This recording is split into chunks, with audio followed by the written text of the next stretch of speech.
Oh dear, I think I know what this is. You see, Stan, as you get older, things that you used to like start looking and sounding like shit. And things that seemed shitty as a child don't seem as shitty. With you, somehow the wires have gotten crossed and everything looks and sounds like shit to you. It's a condition called being a cynical asshole. Oh no. Yes. And there's no known cure, I'm afraid. Everything just seems shitty and everyone starts to seem shitty and everything they say... It stinks. It stinks. It stinks. Yes, Mr. Sherman, everything stinks. All we are is dust in the wind, dude.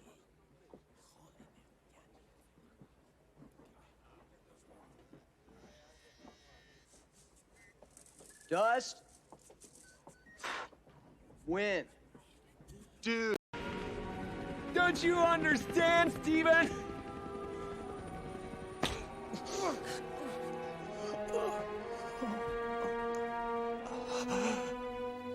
Somebody has to kill the babysitter.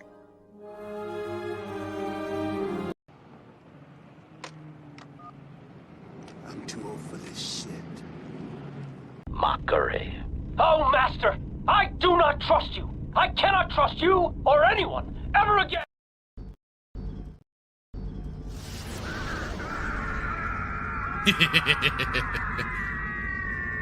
You hate to do it, but at the same time, it's hilarious.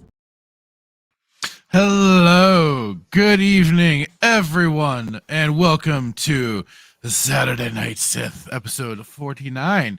All great things are coming tonight, because also, I'm calling it, it's a day early, but I'm calling it 1 year anniversary of our show. Get pumped. Technically, it's tomorrow, the 8th, but, you know, I'm calling it today, a little early, perhaps. I am your host, Fractured Filter, and is with me as always, my co-host, my friend, buddy, old pal of mine, Jay Hitman. How are you tonight, dude? So pumped. Let's go, dude. 1 year.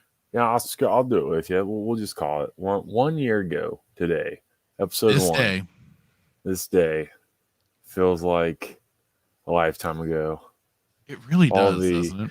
I've feel like this show, not this show, but just all the gray hairs that I've acquired over 49 episodes of, Sean Evans. I don't know if anybody that knows about Hot Ones, but sometimes I watch Hot Ones, the wing show, the hot wing show, whatever. Oh yeah. And one time he was like, thank you, all of you, for watching and making me get up and go through this crap every day. I appreciate you.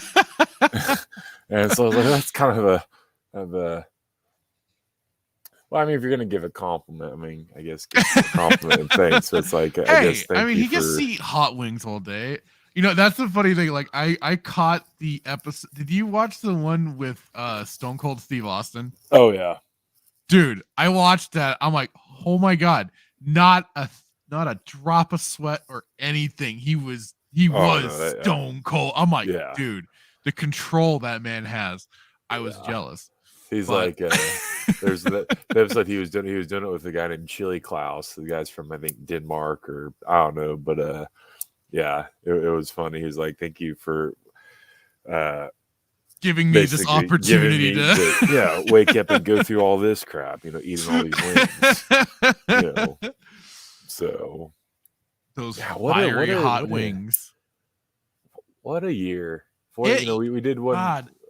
last week or 2 weeks ago. We were New Year's, but 49. Who would Yeah. have thought? 49, almost on that 50 mark. I thought hoping. in the back of my mind, I was like, oh, they'll probably just do 3 shows, and the FCC or or we'll shut just us kind down. of lose interest or something like that. But no, man. Well, I was more afraid that the FCC was just going to shut us down because of Disney. We're gonna YouTube or something. Those would be like, nope, you are denied. We have allocated. We have about 35,000 slots for people to go against Disney, and you're the 3,600, so we're shutting you down or something. Yeah. But we need to do a top 10. We'll come better prepared, but top 10 like reel. If it makes reels like the top 10 greatest fights and top 10 greatest. I was thinking of trying to coming in at episode 1 or at number 1. There was Spinneroonie from Book of Boba. That was something I was thinking about, but it wasn't until it was like too late. I'm like, oh, I should have put together like a special intro clip or something like that, but it just kind of got out of my hands. I was like, oh crud, never mind. It's all good, Well, it's not like we don't have. Yeah. Oh no, but yeah, again, thank you everybody for making me wake up and go through Bad Batch 2. That's great. I love you all. Thank you. Hey, the people voted on it and they said go through it. What a terrible both episodes.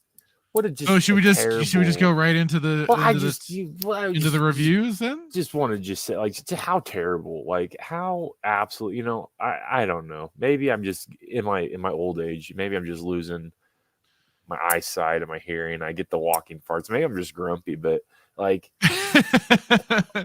little column A, a little column B. Here, let's just say, like, what did you think of this? Here's the people. If anybody's listening now or will listen, like it just irks me because when Fraction and I text quite a bit, outside the show, obviously, and he said something to me. I think Tuesday. You're like, I'm worried that I'm worried that I'm able to get through these episodes a lot easier than you. And I'm like, it was just like the perfect storm. Like I'm having to watch this ridiculous thing called Bad Batch Season 1, Episode 1, or I'm sorry, Bad Batch Season 2 episode. I'm having to like try to get through this. Right. There's things in the show that they're throwing in, like why is it just me? And I could be wrong, but like, what was the thing that just came out? The Tales of the Crypt, Tales of the Jedi. Tales of the Jedi, just came out, and 2 characters, are in the, Ahsoka, which we all know why Ahsoka came out, because Dave Filoni, that's Dave Filoni on the weekend. Yeah. So that's his character. That's who he dresses up as. Yep. And then Dooku, and then just lo and behold, we're gonna do War Chest. We're gonna steal his war chest. Like you gotta bring Dooku into this thing, like. It's just, and then it's interesting that like we just got done with what's the Kyle Katarn? Oh, I'm sorry, Andor. Yeah, and then the heist. They painted this picture. This whole show is going to be based off stealing the payroll and like really giving it to Sheev's HR in that sector, right? Yeah, and his treasurer, whoever his treasurer and HR are just going to have a heyday with this, right? Because you've stolen money and you can't pay anybody, right? Well, like Rhino keeps pointing out from his streams, like, where did that 80 million go? Where? We never got any word on where any of it went. No idea.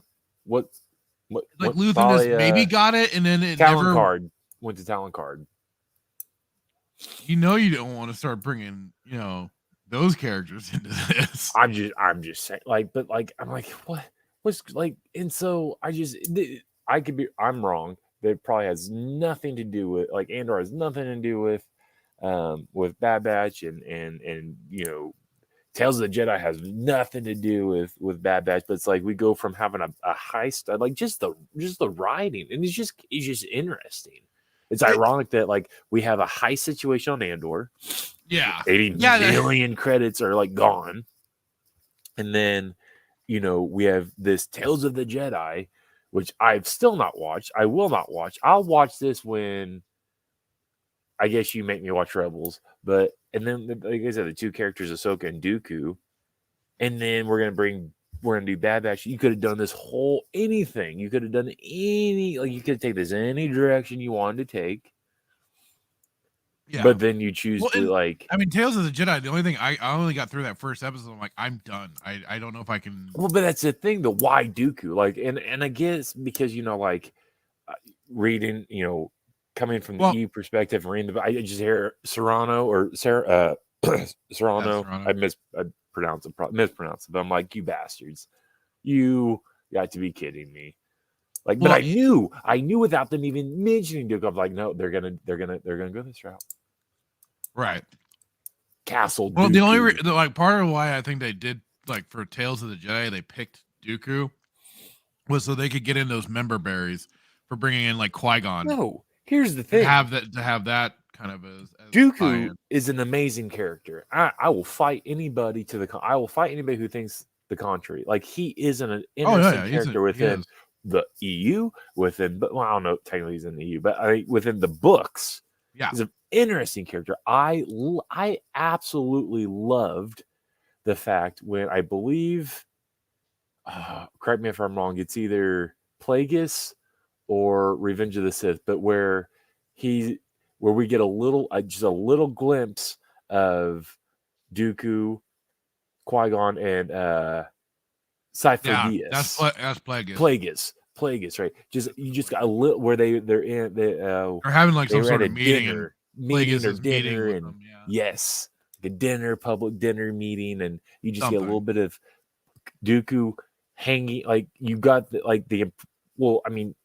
reading it, you're like, okay, Dooku and Qui-Gon is, he's still Dooku's still a Jedi. Yeah, it's still when he's a Jedi and everything. But that's it. But you're getting those glimpses of why he starts to turn away from the Jedi and everything. Right. But that's all you needed. James Luceno did it. Despite some of the things that I disagree with, he did it beautifully in that book, because that's all you needed. I don't need a backstory about Dooku. I don't need a backstory in the Dooku. Again, I have no problem getting on social media and saying I am not the most knowledgeable about Star Wars. I've been a fan my whole life. That's why I'm doing this thing. That's why we're doing this thing. But I don't think the Dooku of the books, the true Dooku, I think that is not the Dooku of the Clone Wars, Filoni's Clone Wars. I don't think I think they're different. Oh, absolutely. But why? Because everybody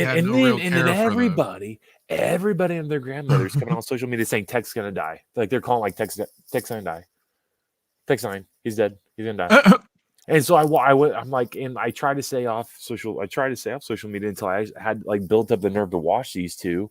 But somehow, I got on before I watched it and I saw this. I was like, and so the whole the whole 2 episodes, I was like, when's he gonna die? And then I saw his femur. He broke his femur. He's gonna die. Yeah, that was it. I'm like, I don't understand. Why bring Dooku in? This is Order 66. Been there, done that. He's already he's been dead for a while. You're he was very Dooku was very wealthy. He was a a count, obviously. A royalty. I think, or a family of royalty, or something royal prestige or whatnot. But I didn't think a member of a royal family had that much money. Well, they were saying, but then it was also because everything he's acquired during the Clone Wars. And Sid, you bring back this character, Sid, the fat little Trandoshan.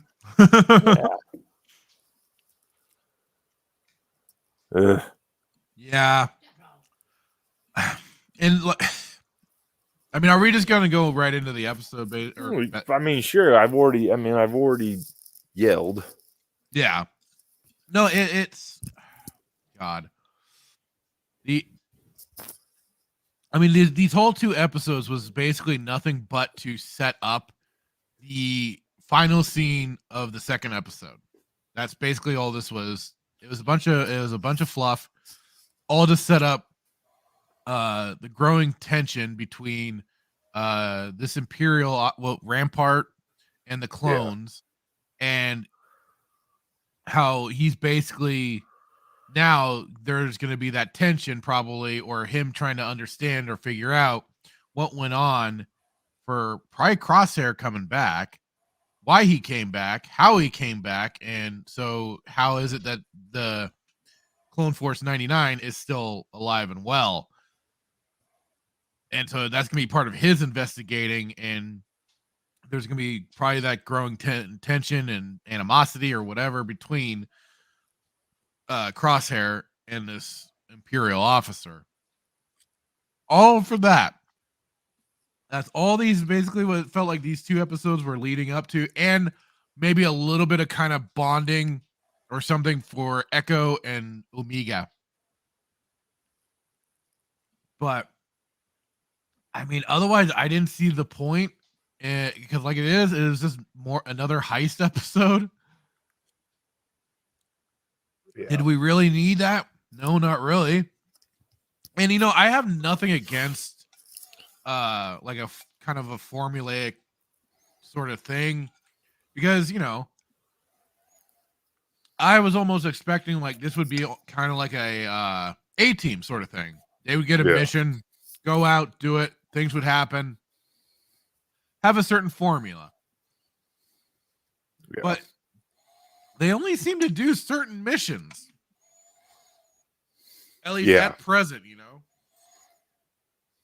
So it's it leaves something to be desired. And this was something that I found really good that Rhino had pointed out is either in his review or when he was talking for his Casual Rage, was how in the first episode they're coming back from their mission and everything, and that character, I don't think Phoebe is there talking to Sid, and Sid is apparently just blurting out how they're basically on the run from the Empire and stuff like that, and like Grano said, he's so shocked that Hunter didn't like shut that down. Be like, what do you, or just like go to her and go like, what are you doing blabbing about our situation? Yeah. That is something that should not be talked about. That should be, on the absolute hush sort of thing for them, especially considering that's the case. They're trying to lay low from the Empire, not get noticed or anything like that, which is probably why they're doing a mission on a little weird planet. I don't know, coastal beach planet, whatever. But yeah, that was something that kind of. It just, the writing makes no sense. Like to your point, like I mean, this whole show is just a sham. Well, like they're trying to stay low, and then you're going to Serrano, like the former house or the house of Well, that was then part of Hunter was trying to also. And why? And this is what it's like. Screw it. We're just gonna get in it. We're just gonna rip the Band-Aid. This is what irritates me. Like I sat there and then maybe I'm dumb, but I'm like, why go to like? This is again. I know I'm not the smartest cookie in the toolbox, but how many years? Like this is how many? This is right. Like the first season's right after Order 66. When Dooku died, right? Like how many months or how many weeks before? Yeah, I mean that's hard to say within the movie. Like but time from how many weeks? It was probably like a few weeks after before Order 66, and you're telling me that like this guy was. Whether or not he was a true apprentice to Palpatine, or Palpatine viewed him as a true apprentice, whatever the case may be, you thinking that Palpatine Sheev would wait that long to raid his place? Yeah, that was kind of what got me. Was like this guy could have holocrons or whatnot, and you're telling me that you're gonna wait that long, and you're gonna send some subpar like clones to do it. Yeah, you'd almost think this would be the sort of thing that Sidious himself, Sidious Would and Vader, or Vader would be sent to oversee. Yes. But no, you're gonna send. You're gonna send a platoon of clones. You're gonna send the clones that Tarkin doesn't trust himself to, go do this Rampart guy who is basically trying to earn his place from the way it's been seeming. And yeah, you're not gonna send some better muscle to oversee something as sensitive or as certainly lucrative. Why would you not send like that's that's a really good. I did not even stop to think about that for some reason. My brain was not in that mode. But you're right. Like why send a certain Grand Admiral? I mean, maybe Thrawn. He could, he's a hop, a skip, and a jump. No, but seriously, like Vader has gotten some, like within like the books, like he's been sent to do some the grunt work, if you will, right? Like, and even if she didn't go, why not send Vader? Like, are you kidding me? Like, say you're like homeboy killed him. Like, that's a perfect insult to injury. Like, not only did I kill this guy, let me go. Now I'm looting his palace. Let me go loot his palace, right? In a very aggressive and mean way, because you're the reason why my wife died. Because if I never killed you, I probably would never have turned. Type thing. But like to send if we just sit here and delve into that, like this whole Bad Batch season 1, the beginning of it was whether Tarkin, Tarkin didn't. It's clear Tarkin didn't like the clones, but he's like trying to test and see if they're like adequate or not. But like, and he was trying to see their usefulness and but clearly how they operate and everything. Clearly, you did not like them, and maybe at this point in time in Order 66, maybe you didn't have enough people, signed up to join the Empire. But it's the same ridiculousness as like freaking Andor. Where was Bail? You did this whole show about the formation of not formation, but like the rebellion 14 years after it was created, and you just have Mothma and then this new guy who bunked off from who knows where, in his Jedi ship to tell this story, and Bail's not there. Like, it's just Bail's a key is a key player in this, and I feel like I don't know, man. I just thought I was like, where's Vader? Yeah, and then but again, why Duke? You could have done it. Like, why is he so? And that's why I bring up Tales of the Jedi. I think it's so funny that they did Tales of the Jedi, and now they're like, oh, we want. Maybe to your point, member berries was like, you just bring in characters that people are going to watch. I could be wrong. I could be absolutely wrong. Star Wars Theory did his live stream with I think 0 sound. I don't know. I don't even know if he commentated on it, but I didn't. He might have had it. Yeah, he might have had it going in his Discord or something like that. People on his live stream were eating it up. Were they really? Oh, a lot of people were. Yeah, they're like, "Oh, this is so great." You remember that video we did a couple of I was probably been like maybe 10, 15 shows ago, whatever. But it was like, I forget what we were reviewing. I think we were going over like Galaxy's Edge, but it was Rey and Kylo actors were fighting on. That was the Halcyon Star Cruiser we were reviewing. Remember that guy was like, "Get him, Rey! Get him, Rey! We love you!" Like, either that guy was not paid. He 1000% has. When we grew up, we all had probably posters of like GI Joes and Backstreet Boys and whatnot. Absolutely posters of Rey in his room. Probably a sad little man. Next to Sebulba, because he wants Rey and Sebulba to get together, probably. I mean, there's books out there. They've got it. Yeah, but again, and then it's like the other thing is like so they're now on this 2-episode kick. But it was with Kenobi, it was Andor, and Well, that Andor, was right? That was like, just for this premiere. And good lord, Andor, that show like, needed a lot of help, and it was mostly in the editing because it needed to be trimmed the hell down. But it's like, then it's like just it's so funny the way the episode 1 ends, because it's like most episodes leave you on a cliffhanger and you're like, okay, oh my god, what's going to happen? Like, what's going on? They you're literally in a cargo container falling down. Like, what do you think is going to happen? Like, the only other plausible explanation is either it's like this is Dave Filoni. He's not killing off his characters. But it's so stupid because, like, to my point, like a cliffhanger is like they cut it off and like you don't know what's going to happen. Like, you sit there and you think like, oh, this could happen. Like with this scenario, it's like you're in a container. You literally just said the thruster should come on. You're in midair, about to crash. Like, there's only 2 plausible explanations.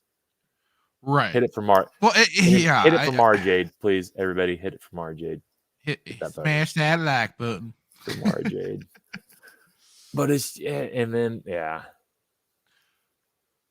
don't even know. So we go from these stupid. What's funny? When I first started watching it, do you want to know what movie came to mind?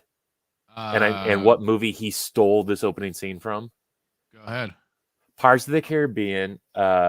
At World's End, or no, really? Pirates of the Caribbean, Dead Man's Chest, where he's running away on the beach from all those. I think I've seen that clip. Yeah. Replace the tribal people with the giant crab things. With these crabs. Yeah. So stupid. He's like, well, I got it, didn't I? Like, just classic Wrecker Pringle brain. I'm gonna make a shirt. Yeah, Wrecker. If I can get away with it from a IP, you need to have some art. You have to have like some specific art or alternations done to it to. I'm gonna have to, but basically, the Pringle brain. It's basically I ended up starting. The Pringle canister is going to be in his head, or like the little comic ... Yeah, that was basically how I started referring to Wrecker, was as the Pringle brain. He's like, you woke. He's like, Wrecker woke the pod, didn't he? Well, I got it, didn't I? Yeah, God. And I don't know if I didn't send it to you, but some guy on Twitter was like, basically asked the question that the statement is like, Omega is Omega Boba's brother. What? Because I thought I woke up, like I was asleep, and I woke up and I read this thing. Boba's sister. Boba's sister, not brother. Because listen, don't yell at me. Like, it could be possible. they failed to identify whether this is a girl or a boy, who is actually a girl, who they're claiming is a clone of Jango. It's not like, oh no, I lied. It was Boba's brother. Yeah, Boba's sister, brother, whatever you want to call it. I was like, what? Because they failed to identify whether Omega is a male or female, and it's supposed to be a clone of Jango. So what if she's Boba's brother or Boba's sister? Pretty well established. She's a she. So very. But that's been part of our whole questioning of all of this, is like, how you can't call her a clone because of that very distinction. Unless she's got something hidden in. No, I don't want to go down there. No, let's not. Just for purposes of like, this guy was like, she's his brother. I swear. I have to try to find that tweet. It was a tweet. I think it was a tweet, honestly. I don't want to get ratioed like Tim was. You see, Tim had posted, Tim Open Airlock had posted that thing as like, basically people cautioning people ratioed about dropping certain Yeah. memes. But I looked at the guy. Phil I looked Labonte at the guy's. I looked at the guy's tweet, and it wasn't ratioed. I don't know what he was talking about, unless that was like earlier when he quote tweeted it. Because when I looked, the guy wasn't getting ratioed, so I don't know what he. Well, how do you know if you're getting ratioed or not? It's usually, I think it's like either the comments are higher than the likes, or the quote tweets are higher than the likes, something like that. He had 8 likes and 3 quotes, but the Phil Labonte. Shout out to Phil Labonte saying F Ryan Johnson with the meme. Will you teach me, Mr. Miyagi? Oh yeah. No, I don't believe in karate anymore. Leave me alone. I just want to die. Hang on. I have that meme. No, I had already had that one saved for a long time ago. Oh, okay. Yeah, so that one's floated around, so that's nice that it's gotten out there. This one, I'm sorry. So this one had 2,409 likes, 564 quote tweets, and 211 retweets. But you remember when Disney did that? Oh, what was it? Where the comments were going down? They were like taking retweets away. They were like deleting retweets. Oh yeah, certain things were getting readjusted and stuff like that. Yeah, I remember that. So I don't know. Not that I care about being ratioed. I only have 20 followers, so it's fine. Yeah, well, you knock me down to 5. Okay. Where is it? I could have sworn I had that one. I have it, but yeah, if you have it, I'll pull it up. All right. Just to give our viewers what it is. I could have sworn I had that one. God dang it. It might take me a minute. I just had it. It might take me a minute. Might have to go to Tim's page. I don't know. Yeah, you swear you have a meme, and then it's not even there. I did, but I hit the home button, and it jumped all the way up, so...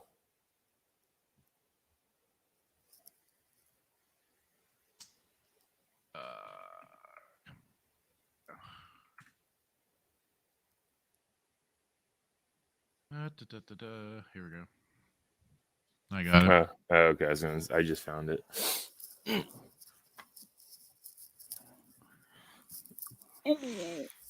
Yeah, and there, yeah. I mean, it's basic. It encapsulates Ryan Johnson's writing, that's for sure, for what he did with Last Jedi. Well, and that's like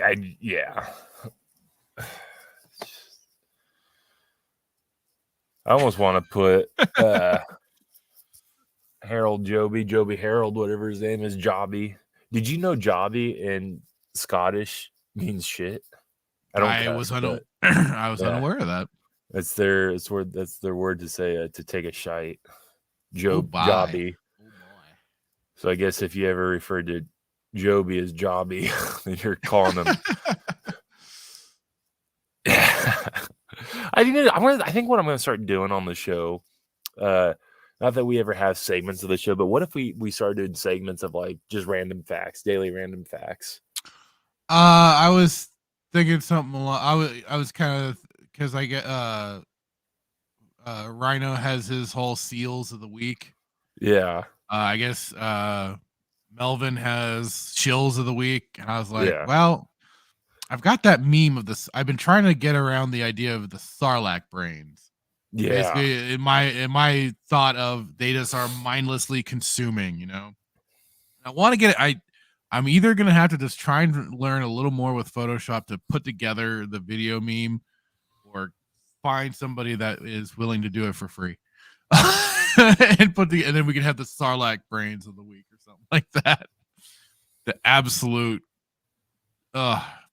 brainlet consumers of this trash that just continue to. I think I think that'd be fun. But yeah, I would definitely something like better. that. Mine's just I just wanted to do like. Do you ever watch? It was back in the days from 2005 to 2014. Craig Ferguson, the late show with Craig Ferguson. I never really watched his show, but I know about it. I've caught some clips of I've caught like some clips of it and stuff like that, but I never like watched it. You poor religiously or bastard. anything. It was the this is saying something. So there's I think all of three Scottish people that I like, and this is saying something because being Irish myself, like it's you grow up just hating the Scots, right? It's just a natural thing. Like, my dad's dad would always say they're dress wearing goat. Yeah, I can't say the other word, but so we just grew up just hating them. But there's three Scots that I do like, and Billy Connolly, Boondock Saints, many shows, but Boondock Saints is one of my favorite.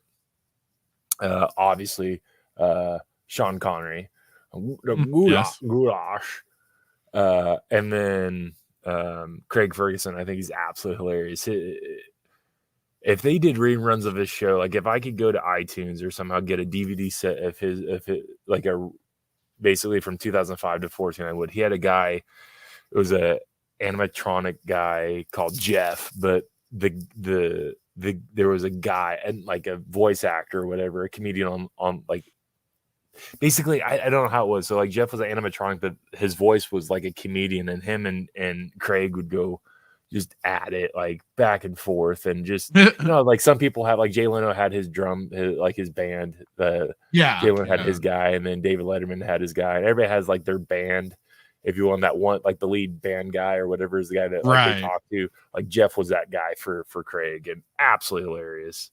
But he had different segments of the show, and because I think I had watched some of his interview. He I think had on Carrie Fisher a couple times that I watched the clips of, and also oh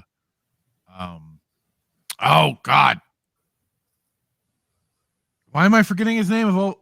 James Earl Jones. Oh yes, because he lost they revoked his contract, or he sold the rights to his voice. That's why he sold his voice away. God dang he's a nobody now. How could you? I like that. I like that idea though. The Sarlacc mind.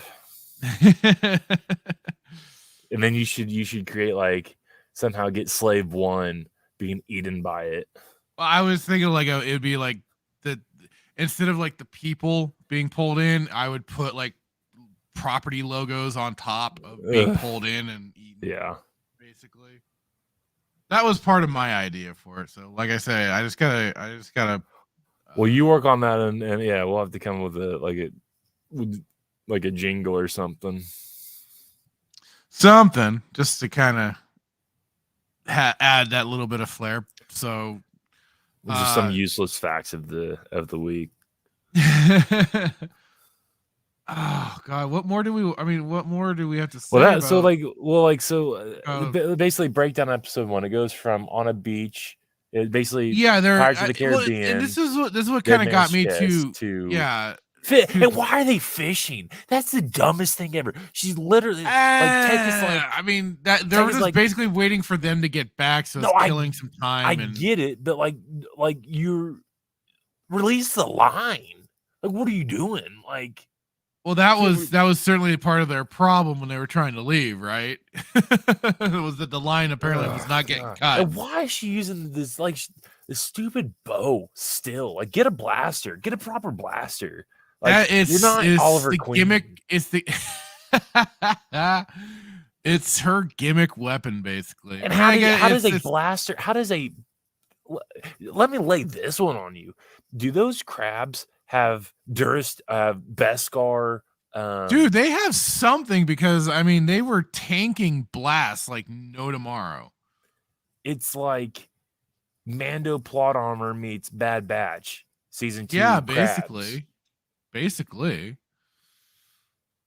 I mean, this crab thing took got domed in his dome, and was just fine. Got just scorch mark. That's it. Like, either last time I checked, blaster fire usually kills things people up pretty bad. Messes things up. Like, it's just a scorch mark. This thing was taking shots from, and I can't even believe I'm saying this, but the Marauder was getting pelted, just like raining fire from a basilisk war droid on these things, and like it's just they're just taking it like a champ. Yeah, basically. Dude, I mean, why? What? it didn't seem like any of them were really soft. That's what irritates me about this episode. They didn't give any context of why they're on this island. What is in this chest? How did this chest get on this island that looks like it's in Hawaii?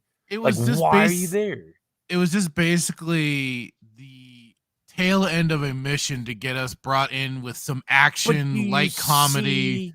Do you see the problem though? Like you give yeah, you're like, absolutely I know you right. do, but it's like you give no context to like you're just on this island. So like part of what I was thinking while watching this is like I'm like, how long after are we from season 1? Like what's the time? What's the time range that's supposed to be from then to now? Because as far as I know, we were never given context for that aspect of it either. It was just called, oh hey, get distracted by big crabs on beach chasing them, and Pringle Brain being a Pringle Brain. I mean, I don't know what else to. And I mean, then it was just called. They were doing some light setup, basically with Omega, doing her little reading up on ships and stuff like that, which was going to be the later payoff for the towards the end of the episode when she's like, oh hey, this ship is such and such and such. We can use the containers. Or the shipping containers have their own thruster system. Yeah. So we had that light moment of setup and payoff from that. She knows all this stuff, but you know what dirt is from season 1. Well, she didn't know it at the time. She's learning now. Yeah, what got me though was in the second episode, she refers to all the like jewels and stuff as the shinies, the shiny bits, which is the same thing that they referred to as what the heck are you doing, girl? You should clearly know what you should be able to identify what that stuff is, right? Shinies are not just talking like a cave person going shiny stuff. No, man, that's what Cody referred to as the new recruits, the shinies. Remember the episode? It was the episode in the Clone Wars. He's like, it was the shinies. They called them shinies, the new recruits, because they had nothing on their armor. Drop that one on you. It's true. It's in that. It's season 1 of I thought you hadn't watched the Clone Wars. I have. I haven't watched season 7. I've watched the Clone Wars. Oh, okay. Yeah, that's what shinies are. So she got it wrong. So Filoni done made a boo boo. He forgot that he called shinies in Clone Wars episode 1. I did forget that. Yes. Yeah, because one of the guys they're on the moon base, and Grievous has his like ninja droids. Those ninja droids infiltrate, and one of them gets killed, and they have to blow up the. It's basically their equivalent to like anhydrous. It's the whatever it was that cools their base. Yeah, it was a whole episode, but yeah, it's shinies. He's like, Cody's like, you're not shinies anymore, brothers. Yeah, and I they get their own. Forgot that. Yeah. Well, that's somebody's good gonna ask how I remembered that. It's because you literally called them shinies in your own creation. Not your creation, but So yeah, there was that, and then they get back to Sid's place, who they're still working for whatever godforsaken reason. And apparently something racist happened in this episode, or something racist about the show happened that I missed. I figured we'd get to that as a separate segment. Oh, we can do that next segment. Yeah, let's save that. No aliens? Like Sid's the only alien, apparently? That and the 2 Goombas that are still hanging out in their bar. Well, yeah. But I mean, it's like, what kind of business does she actually do? Makes you wonder if it's just like some laundering operation. But no, they're for whatever godforsaken reason working for her. We discussed just a little bit. Fee knows exactly what's going on with them, and it's being blurted out by Sid because she apparently can't keep her lizard lips shut. But this was something besides that. Again, credit to Raging Rhino for pointing that out. What I started noticing was I was like, oh God, is Sid's shop gonna become, or office gonna become, the new Luthen shop of antiquities or whatever? Not as at least so far, not as egregious as that or as ridiculous, but I was noticing I don't know. I some wouldn't put it things. past them. I was noticing a few things, especially with this shot here that I'm going to pull up. Hang on.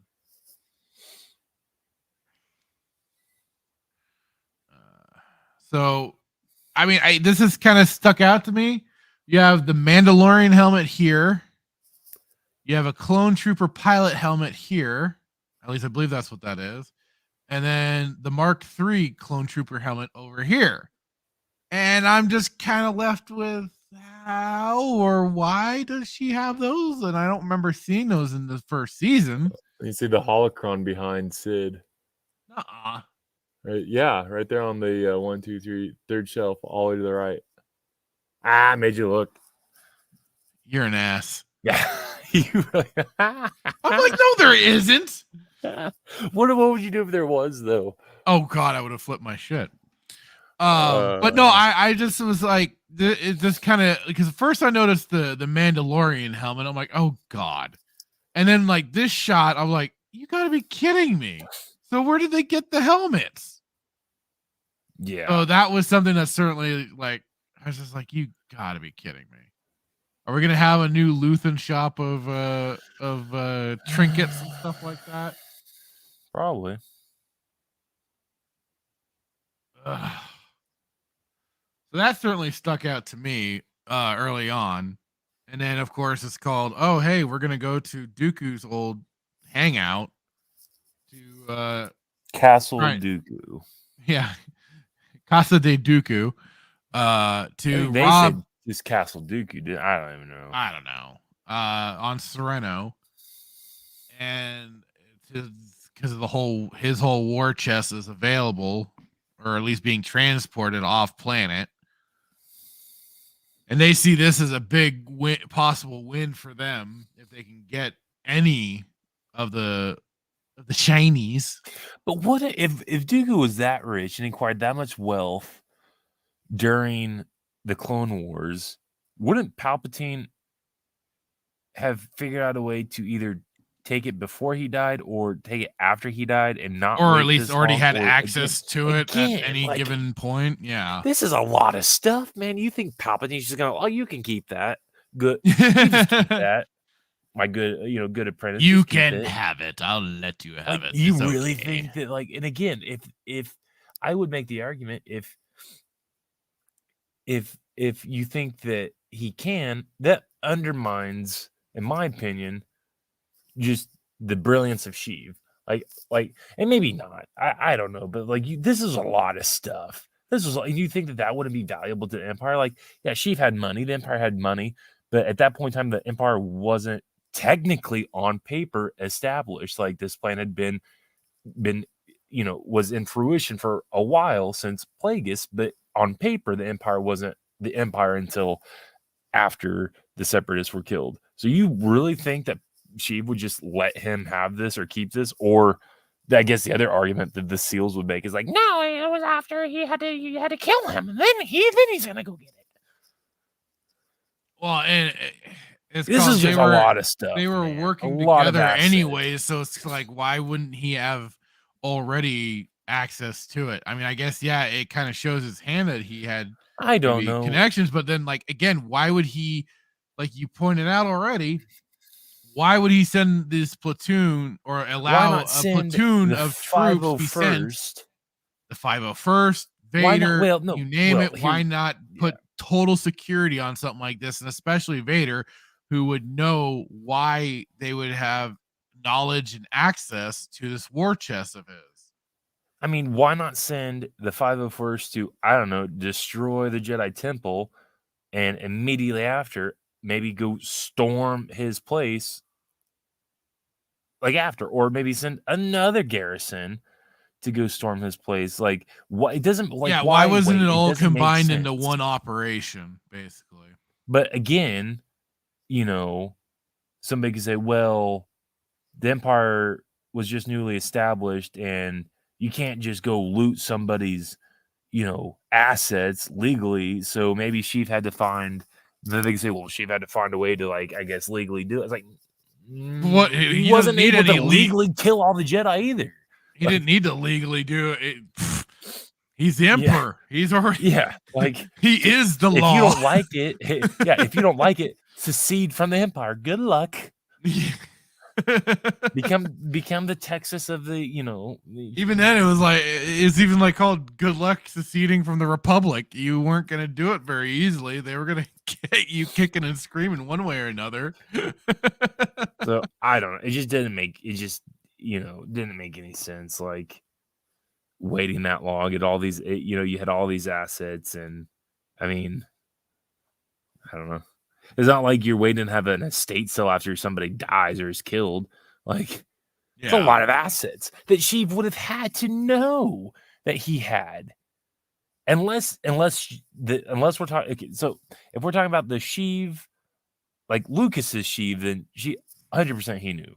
If we're talking about Sheev of Disney, he's just dumb and he doesn't know, because nobody would be that stupid to think that, or nobody would be stupid enough to, like the whole thing with Andor. Oh, nobody would be stupid enough to attack the Aldani, whatever it was, outpost. But that's episode 2. I'm trying to remember how episode 1. I mean, episode 1 was basically then them getting onto the planet. Serrano. They were onto Serrano. They were then kind of sneaking around, setting distraction charges and stuff like that. Yeah. Pringle Brain, of course, messes it all up because it's done. And they get separated. Where is Crosshair in all of this? Well, Crosshair, as far as we know, has probably rejoined with the Empire, but I don't think Rampart wanted him part of this mission anyways. And he's supposed to be part of like a special squad as well. So yeah, I don't know yet. I don't know. Maybe he's not back with the Empire yet. Who knows? We'll have to wait and see. But for now, Crosshair is not in the picture. We need to do a poll. Who are they killing off? Tech or Echo? You mean like I don't think they'll kill off season? Echo, because I don't think they'll kill off Echo because Echo came from Clone Wars. I don't think they'll kill off any of them. Filoni's not going to kill any of these characters. Dude, there's a lot of people going out saying that Tech's going to die this season. Yep. I mean, they're welcome to that, but I would be actually rather surprised that Filoni has the stones to actually kill off any character. I mean, he killed off the trooper that refused to change the report. Oh, that wasn't it. That was like basically just another faceless clone trooper that was easily to. Yeah, but listen, any faceless no. When we're talking like main established characters, it doesn't happen very often, if at all. I mean, Jesus, look at us! He brought back Darth Maul. He keeps Ahsoka alive and in everything. It's not like we've seen, Din Djarin getting close to being dead, or Bo-Katan being close to being dead. I mean, these are all some of his creations right there. So yeah, he doesn't exactly get into the whole killing people off. It'd be actually a little refreshing for some things, but in this instance, I would be a little surprised that he actually kills off an established character in the group, unless this is like it's gonna be announced that the Bad Batch is gonna be indefinitely canceled or something like that. but otherwise, I don't see any reason why he would kill them off. But I mean, hey, if people have got some strong enough theories out there, by all means, go for it. But I don't see it happening anytime soon, or at least certainly. I mean, if I would have figured if anybody was going to get killed off, it's going to be Crosshair. Really? I think if they're going to, I thought kill off Omega was anybody, gonna die. no, if anybody, it's going to be probably Crosshair, noble sacrifice sort of thing. That does it for the brothers, which almost happened in season 1. But I could see him being whacked before the other established members. Personally, that's just what I would see it being. Otherwise, yeah. And like it is with the rest of this was something I forgot who pointed it is, either a comment or something I read. But why is it that they're still only using stun? I don't know. I'm like, they don't care. The clones are trying. The clone troopers are trying to kill you. Why aren't you just going ahead and killing them back? I think it's just because they still have a sauce. I don't know. I don't know either. It just seems kind of funny. They don't want to kill their brothers. They don't have any problems killing them. So, but otherwise, well, that is. But here's the thing. I mean, in the other episode, Wrecker was using that bazooka thing. Yeah, in the next episode. Yeah, but this was kind of something that I had in my notes too. Was how Omega bought their freedom, right, from Sid. So why are they still doing missions for her? I mean, that was like the whole part of her. Because you probably found some way to you roped him back in. You ate too much of the or Mantel pop or whatever that popcorn was. Yeah, that weird popcorn. Yeah, popcorn. So yeah, Mantel pop or whatever it was. But yeah, so yeah, that was. But then I mean, it was like they got in, they were being successful sneaking in until Pringle Brain stunned the trooper.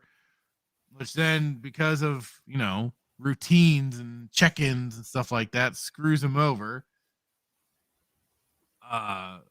Basically starts the whole chase. And them trying to get away from the clone troopers. Like you said, they get separated.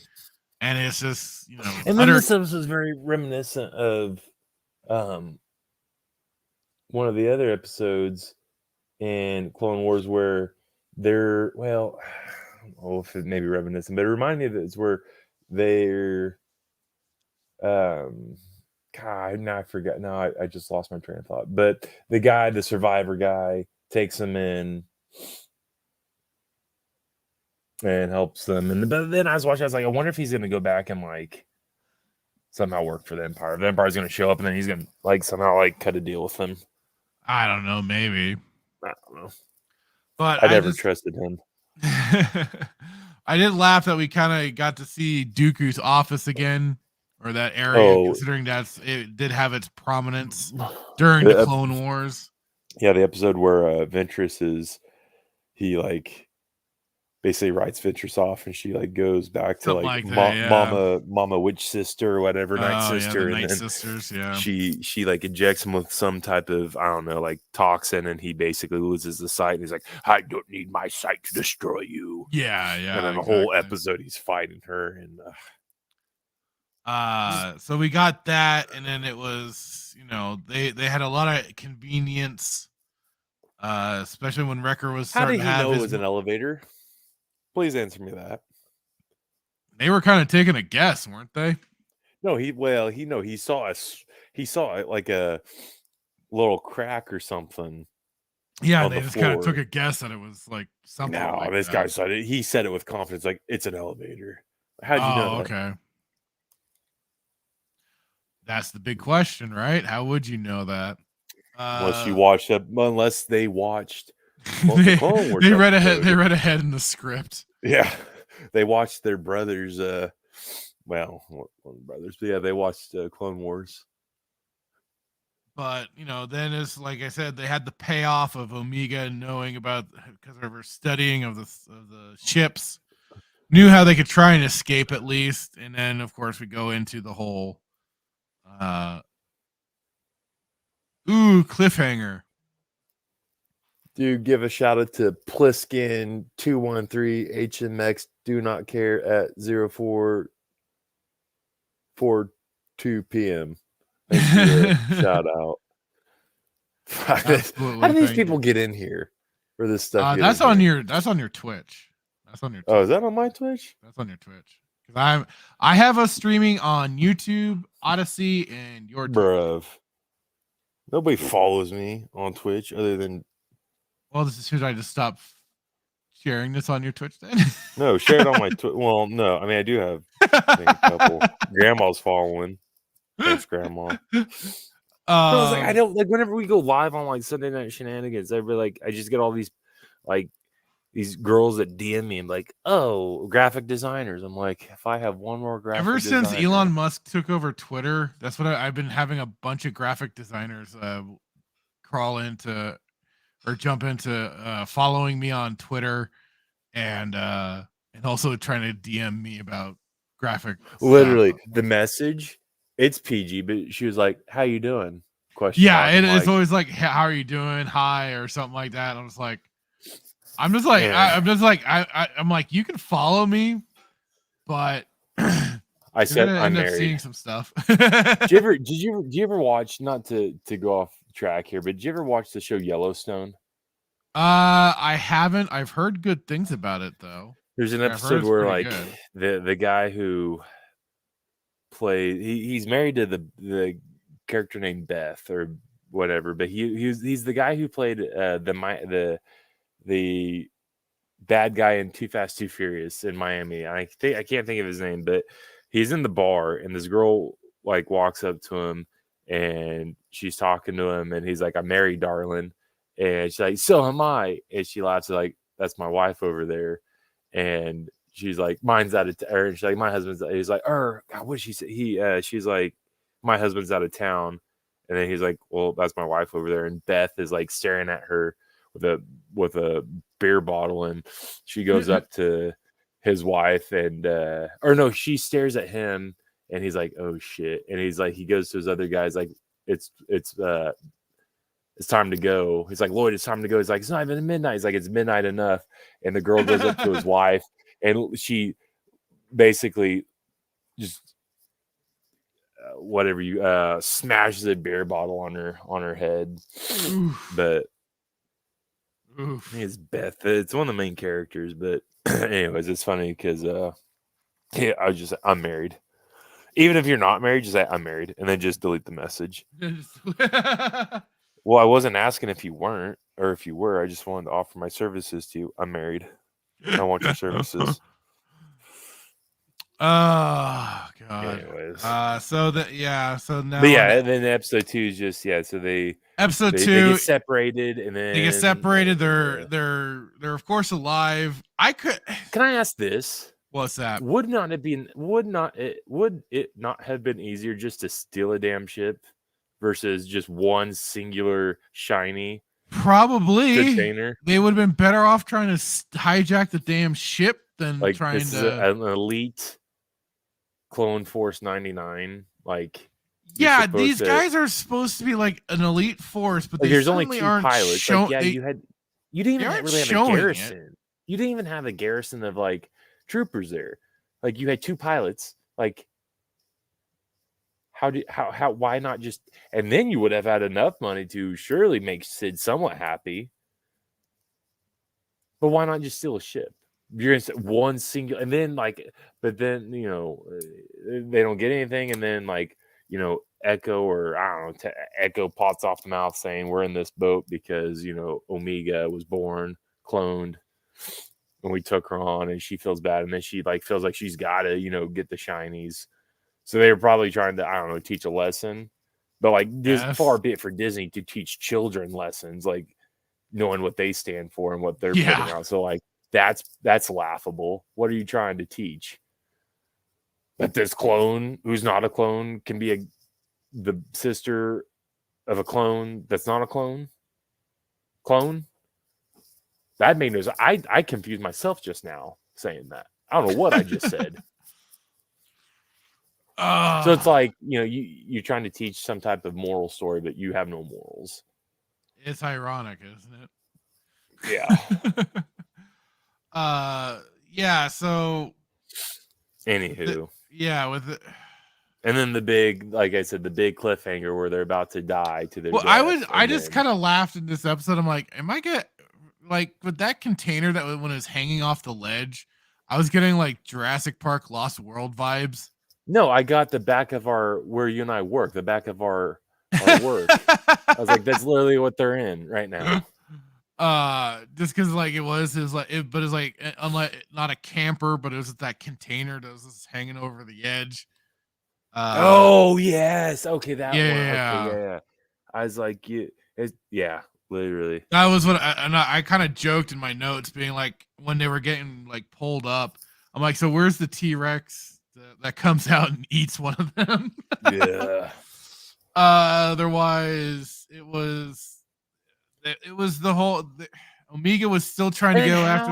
This whole thing was like Omega was trying to go after the war chest, all because she overheard Echo saying Echo and Hunter talking about. Here's another thing that literally, like, I was about to throw myself back over the ledge. Did Tech just take a shot of adrenaline, or did he have some type of Durasteel brace inside his armor? Because like when you break your femur, I've never broke my femur, thank God, but I'm assuming that the adrenaline only lasts so long. Yeah, and maybe he got another shot of adrenaline, maybe being shot at, but like at the end when everything was fine, he was helping these guys up, putting all that weight on his leg. Like, I know this is a cartoon, but my goodness, like, you're picking up Omega and Echo and putting a lot of pressure on your leg. And he manages to take out a fully able-bodied clone. Yes. While he is injured. And not to mention the Republic gunship. The timing is impeccable in this show. It was just I just had to laugh because I was like, it does it off camera, right? When he's fighting that clone trooper. And I know it's getting a little bit ahead of everything, but I just thought it was funny that they fight. He takes this guy out, and then you just hear blasters. Okay, so in this episode, they come across a Serenin named Romar, who kind of helps them out, gets them kind of at least in a house for a while they're kind of getting filled in and stuff like that. But I thought, like, because then they had to go back because Omega goes back for the shinies. She herself is a Pringle brain, apparently. But yeah, so then they have to go back after her. First Echo goes, and then Tech leaves after. Even with his busted up leg, he manages to get there just like shortly after Echo, even though he himself is uninjured. But he gets into the firefight with the other clone troopers, and one comes up on him, and they get into a scuffle. It shows that as his gun also gets away from him. Yeah. But then they cut away to the clone trooper that's on the gunner placement. But then it's suddenly called, Tech somehow got the guy down and then takes out the gunner. Yeah. What? Like, I thought it was the old man Romar that, because they wanted to be mysterious for a moment. Like, he was the one that got there, took out the clone trooper, maybe picking up the gun, stunning him or whatever. And then, no, he wasn't even there. Yeah. Nowhere to be seen. I'm just like, what? How does he manage to pull that off?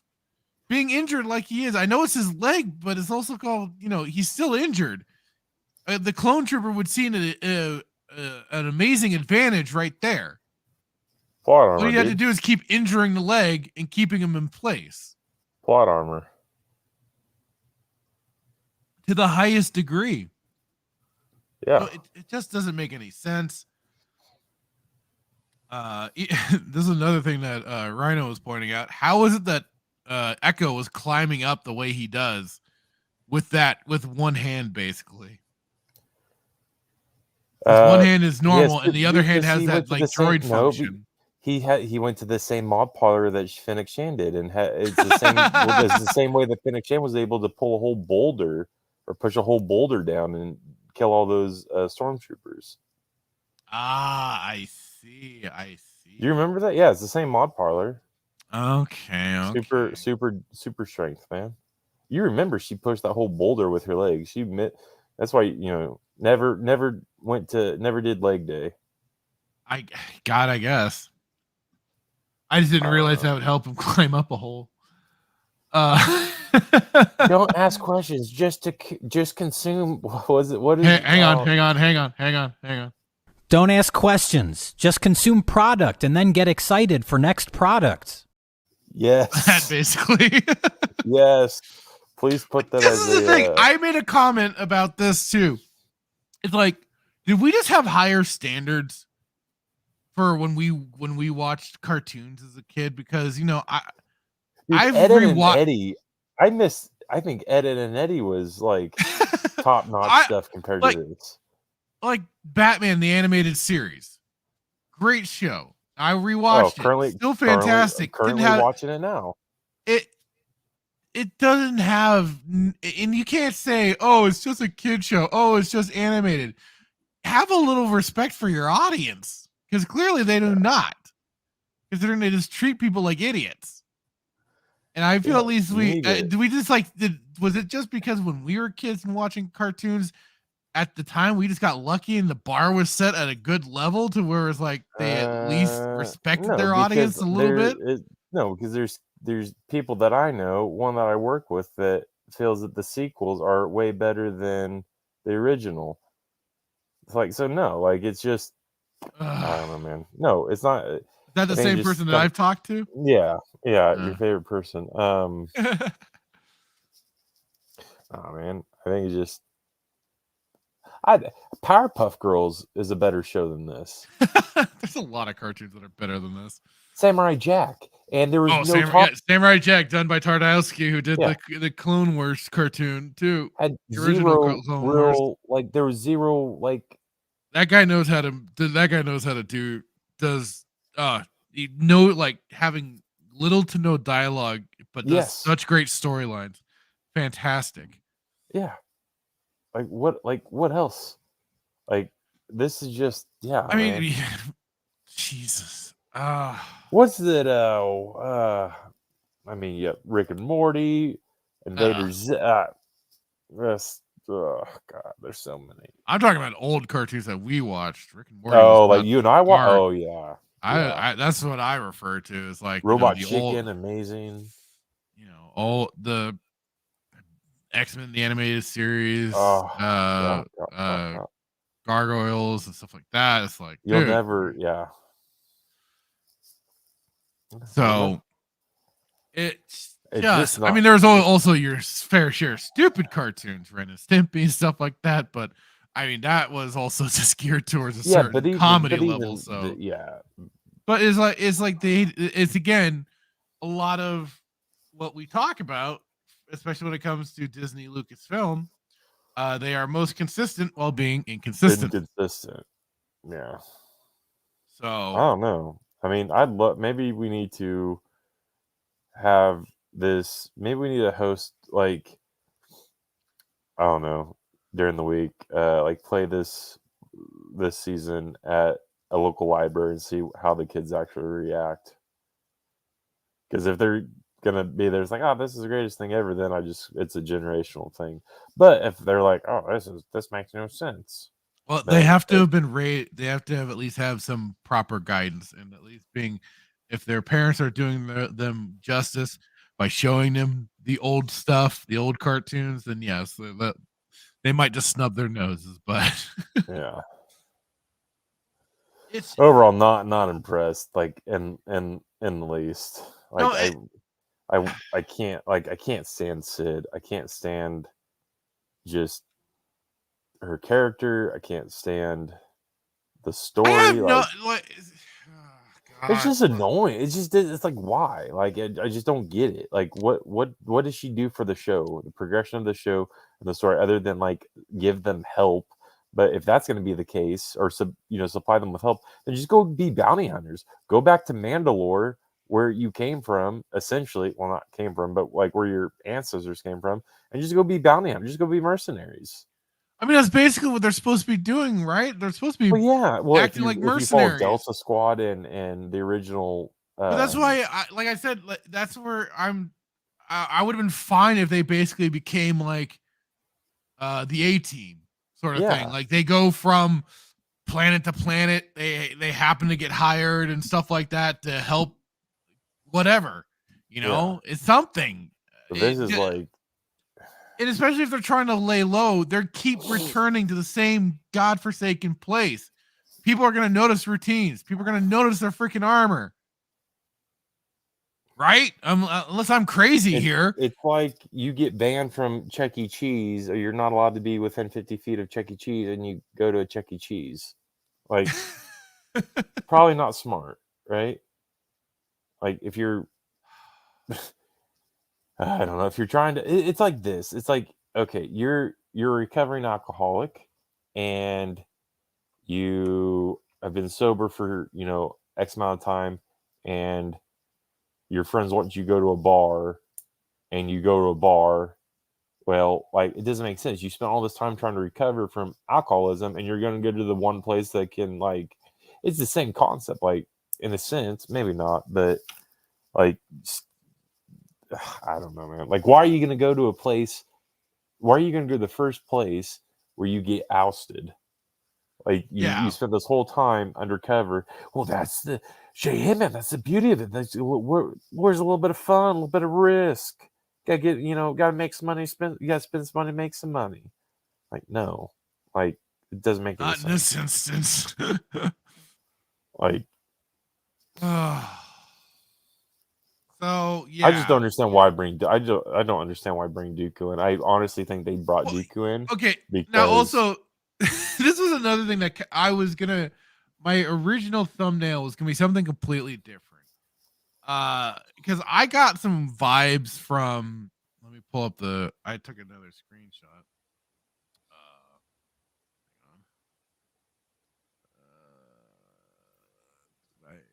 Here it is. For some reason, to me, in my brain, when I saw this scene, for some reason, I got Indiana Jones' Last Crusade vibes, because it was like Echo was trying to convince Omega away from the shinies. Yeah, kind of like Sean Connery was trying to get through to Indy when he was trying to reach for the Holy Grail. Yeah, the cup. I don't know, but my brain. I don't know if it's just because it's established that he's a trash panda, and trash cans aren't exclusive just to Star Wars, and we already saw in Luthen's Grand Hall of Antiquities, Indiana Jones Temple of Doom. So this was going to be the original thumbnail that I was thinking of using. Yeah, I mean, but I just felt like it was just kind of off the, not quite working. But otherwise, that's. I just not sure if I was alone in that thought. No. It just kind of comes off a little. That bit just kind of came off like that for me. Because otherwise, yeah, it was like I said, for some of this, for these 2 episodes, it was just kind of like a bonding thing for Echo and Omega, especially in episode 2. And then, like it just kind of, they conveniently get out, escape, Tapoka City or whatever, or the whole thing with the learning of the Tapoka City, them surviving the bombardment, and Admiral Rampart. This is what gets me. This is still basically the infancy of the Empire, right? Yeah. Why are we already having so many corrupt, negligent, idiot Imperial officers. Shouldn't that have been like an overtime sort of thing? You think? Yeah, I mean, yeah. Not like already immediately called.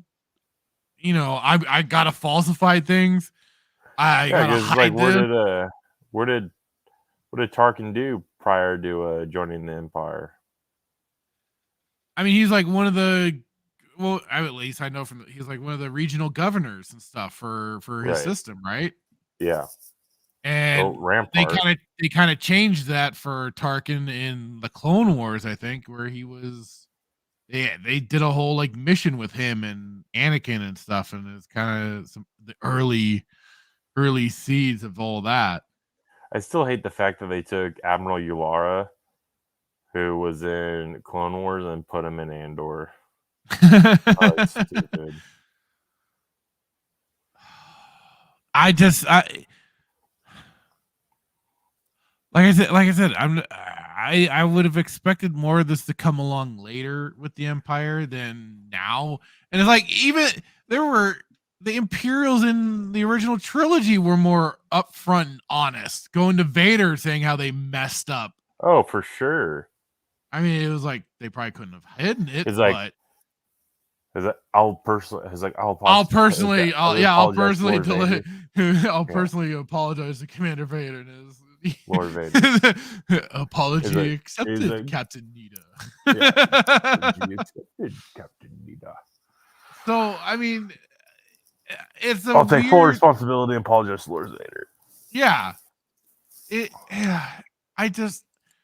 That was then. This is during this period. It's like I don't know. Maybe you're differently right of on this. It. No. It's just freaking hell. Well, we don't have to do one episode next week. Thank God. Thank God for that. I'm almost because otherwise this is what this is basically what it felt like. This was all setting up for was that whole reveal at the end that Rampart, is trying to cover his own backside and killing that clone. All to then, I said, you really think Tarkin doesn't already know that they're like this is Tarkin? You really think that he doesn't know that they're still alive? Like this guy's trying to cover his tracks. You really think that? Like again, if you think that, then like you're undermining Tarkin and just that's not doing Tarkin's character. No, he's the snake in the grass, man. You think like he knows? It's just so stupid to assume that like. They don't know, and this is like, he was the Grand Moff Tarkin. I mean, even this is what did Mom Mothma say? She's like, there's spies everywhere. I have a spy, I have a new spy every day. Now that was obviously, had been already established a little bit, but I don't know. It's just stupid. Agreed. Really stupid. I want to get into that article that hopefully you're going to pull up because I somehow I missed this. Well, okay, so really quick, should we do our ratings or 0 out of 10? Okay, me too. Boring as snot. It was no, like seriously, like okay, no, it was before somebody thinks like, well, you're just being silly. No, like it's just silly. Like again. Let's break this down. So why give the first episode 0? There's no context as to why they're on this backwatered planet. There's at no the start context of it all. Yeah. There's no context of time that has passed between. Other than a new look for Omega and their new painted armor, but that's it. Yes, and then it comes down to like once again you and I have to sit here and put a story together. Right, which is basically all that's like what this is all designed to do is just so the freaking fan fiction writers can. So there's no context as to why they're there. The whole going to Sereno. I mean, that's like there's again why go to Sereno? Why bring in Dooku? This is months after Order 66. Dooku's been dead for probably I don't know how many months. I mean, it's hard because we don't know what. I mean, we had flashbacks of like this when season 1 started. It was Order 66 was being executed, but we don't know how many weeks, days, months, whatever prior to that Dooku was killed, right? So we don't know how long in that frame from when Dooku died to now. We don't know how long it is. We'll say maybe month, weeks, whatever. But why bring Dooku? It doesn't make any sense. And again, it doesn't make any sense because you think Sheev would let it to send clones. It just doesn't make any sense. Why send clones and not send Vader? Or why bring Dooku into it? My take on it is because you just released Tales of the Jedi, and I think that you probably think that Bad Batch 2 is probably not going to be that great, based off your ratings with Andor. People are probably despite the drama that we're going to be going into with Bad Batch, this has been a very anticipated returning show, mainly because of Dave Filoni, and they all think he's some freaking savior for Star Wars. But no, this has been this has been an anticipated show along with Mandalorian. These are probably the two that people have been really, although as I've been hearing, not a lot of it doesn't seem like it's been generating a whole lot of buzz, but I just don't know how you can be excited after Andor. Well, that's just it. I mean, this is coming off the heels of Andor, which was like a wet fart that finally ended. So I don't know. You make a good point there, fine, but it still doesn't make sense to bring Dooku in, and that just no, and then it was all just for key jangling and this weak setup for like I said the surprise, not surprise, but just a little shocker at the end or whatever. When Rampart kills the clone to keep him silent. So yeah, that, and then just like the whole war chest thing. I was again, yeah, that's where we were. You had it right on. This would have been handled by more important people than a bunch of random. So clones. I just, like I said, it doesn't make sense. I have to sit here now and continue to wonder why bring Dooku in? He's dead. He's been dead. You think that Palpatine would have already done this if he had that much assets. This would have been already collected at the start of everything. It would have been already done. Palpatine would have already had plans to do this. But Palpatine himself knew that Dooku needed to die. He said himself, soon I'll have a new apprentice, one far younger and more powerful. Yeah. He would have already done this. So why use it? The only reason why you use it is because it is Dooku, and there's been a resurgence of Dooku based off the Tales of the Jedi. Use it, you tell his backstory in Tales of the Jedi, and I could be wrong. Maybe there was no correlation, but I feel like because they just did Tales of the Jedi with him as a main story, they're like, oh, come watch Bad Batch 2 because we have an episode that tells a little bit about Dooku, which it doesn't even tell anything about Dooku. There wasn't even any backstory focus or anything like that for Dooku. They just said Sereno and Castle Dooku. And it was just then the only thing you got was in his living room. You got a little bit of history of Sereno, or at least talks of it lightly from Romar, or whatever his name was. Yeah. The old man that they ran into, that was it. Yeah. It was very light. Very, very light. I just... Yeah. What did they didn't even end up stealing anything, so now they're going to go back to Sid and Fee empty-handed. Yeah, they seem to be... That seems to be I bet why. She got a toy out of it. She got a toy. Oh, Omega did, yeah. Yeah. So, but Sid said something interesting. It's just a matter of time before the Empire comes to this planet. I'm like, are they really going to? I mean, again, I should be careful with what I say because they were on Aldhani, but Aldhani apparently, according to that story, was a hub for. Made sense to make it a hub, but whatever planet, what planet is she on? And you really think they're gonna waste their time going to like some small planet? Wait, Sid? Yeah.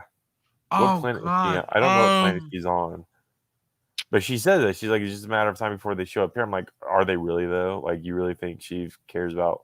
I'm like, trying. I'm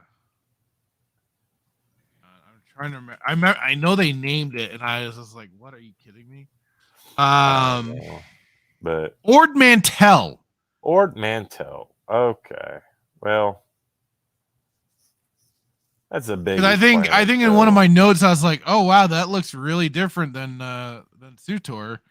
Because Ord Mantell is one of the starter planets for the Smuggler and Trooper. I don't know. I just it's just zero, dude. Like I can't maybe my rating's off and maybe I'm not qualified to give it a 0 because I'm nobody and I have no platform. But like it's just like there's no substance. It's like you're on a planet that I have no idea why you're on the planet that you're on. I don't know what the planet you're on is. I don't know what the name of the planet that you're on. I don't know what you're stealing. There was no Venator that looked like a Republic like crate of some type, but there was no crashed Venator starship or star cruiser. So like, what are you stealing and what's in it? And then you don't even say what's in it. You just go back to Sid, and then Phoebe's like, "My intel's not cheap. Be sure to give me a cut if they're successful."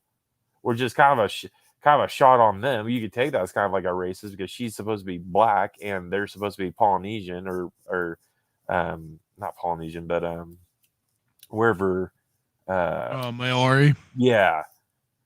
So it's like you want to talk about anything racist. It's like if they're good enough, like well, that could be taken as racist. I mean, Bear Talks. If they're good enough to do it, they're good enough to do it. Right. So not a. And again, so I don't know. It's just like I mean I felt like season 1 had better episodes than these two. Dare I say? It started out a little more interesting, I guess, just because it was at the start of Order 66 and all that shenanigans going on. This is just like we're getting a cold open, and it's them right in the middle of at the tail end of a mission, basically. So I lose my mind? So I never watched Rebels. I need to ask this before we end the show. Was Ezra the apprentice in the first episode of Bad Batch? That was Kanan. That was Kanan. Yeah. Which they retconned that. They retconned his the events of the Order 66 from the comics. They already retconned it.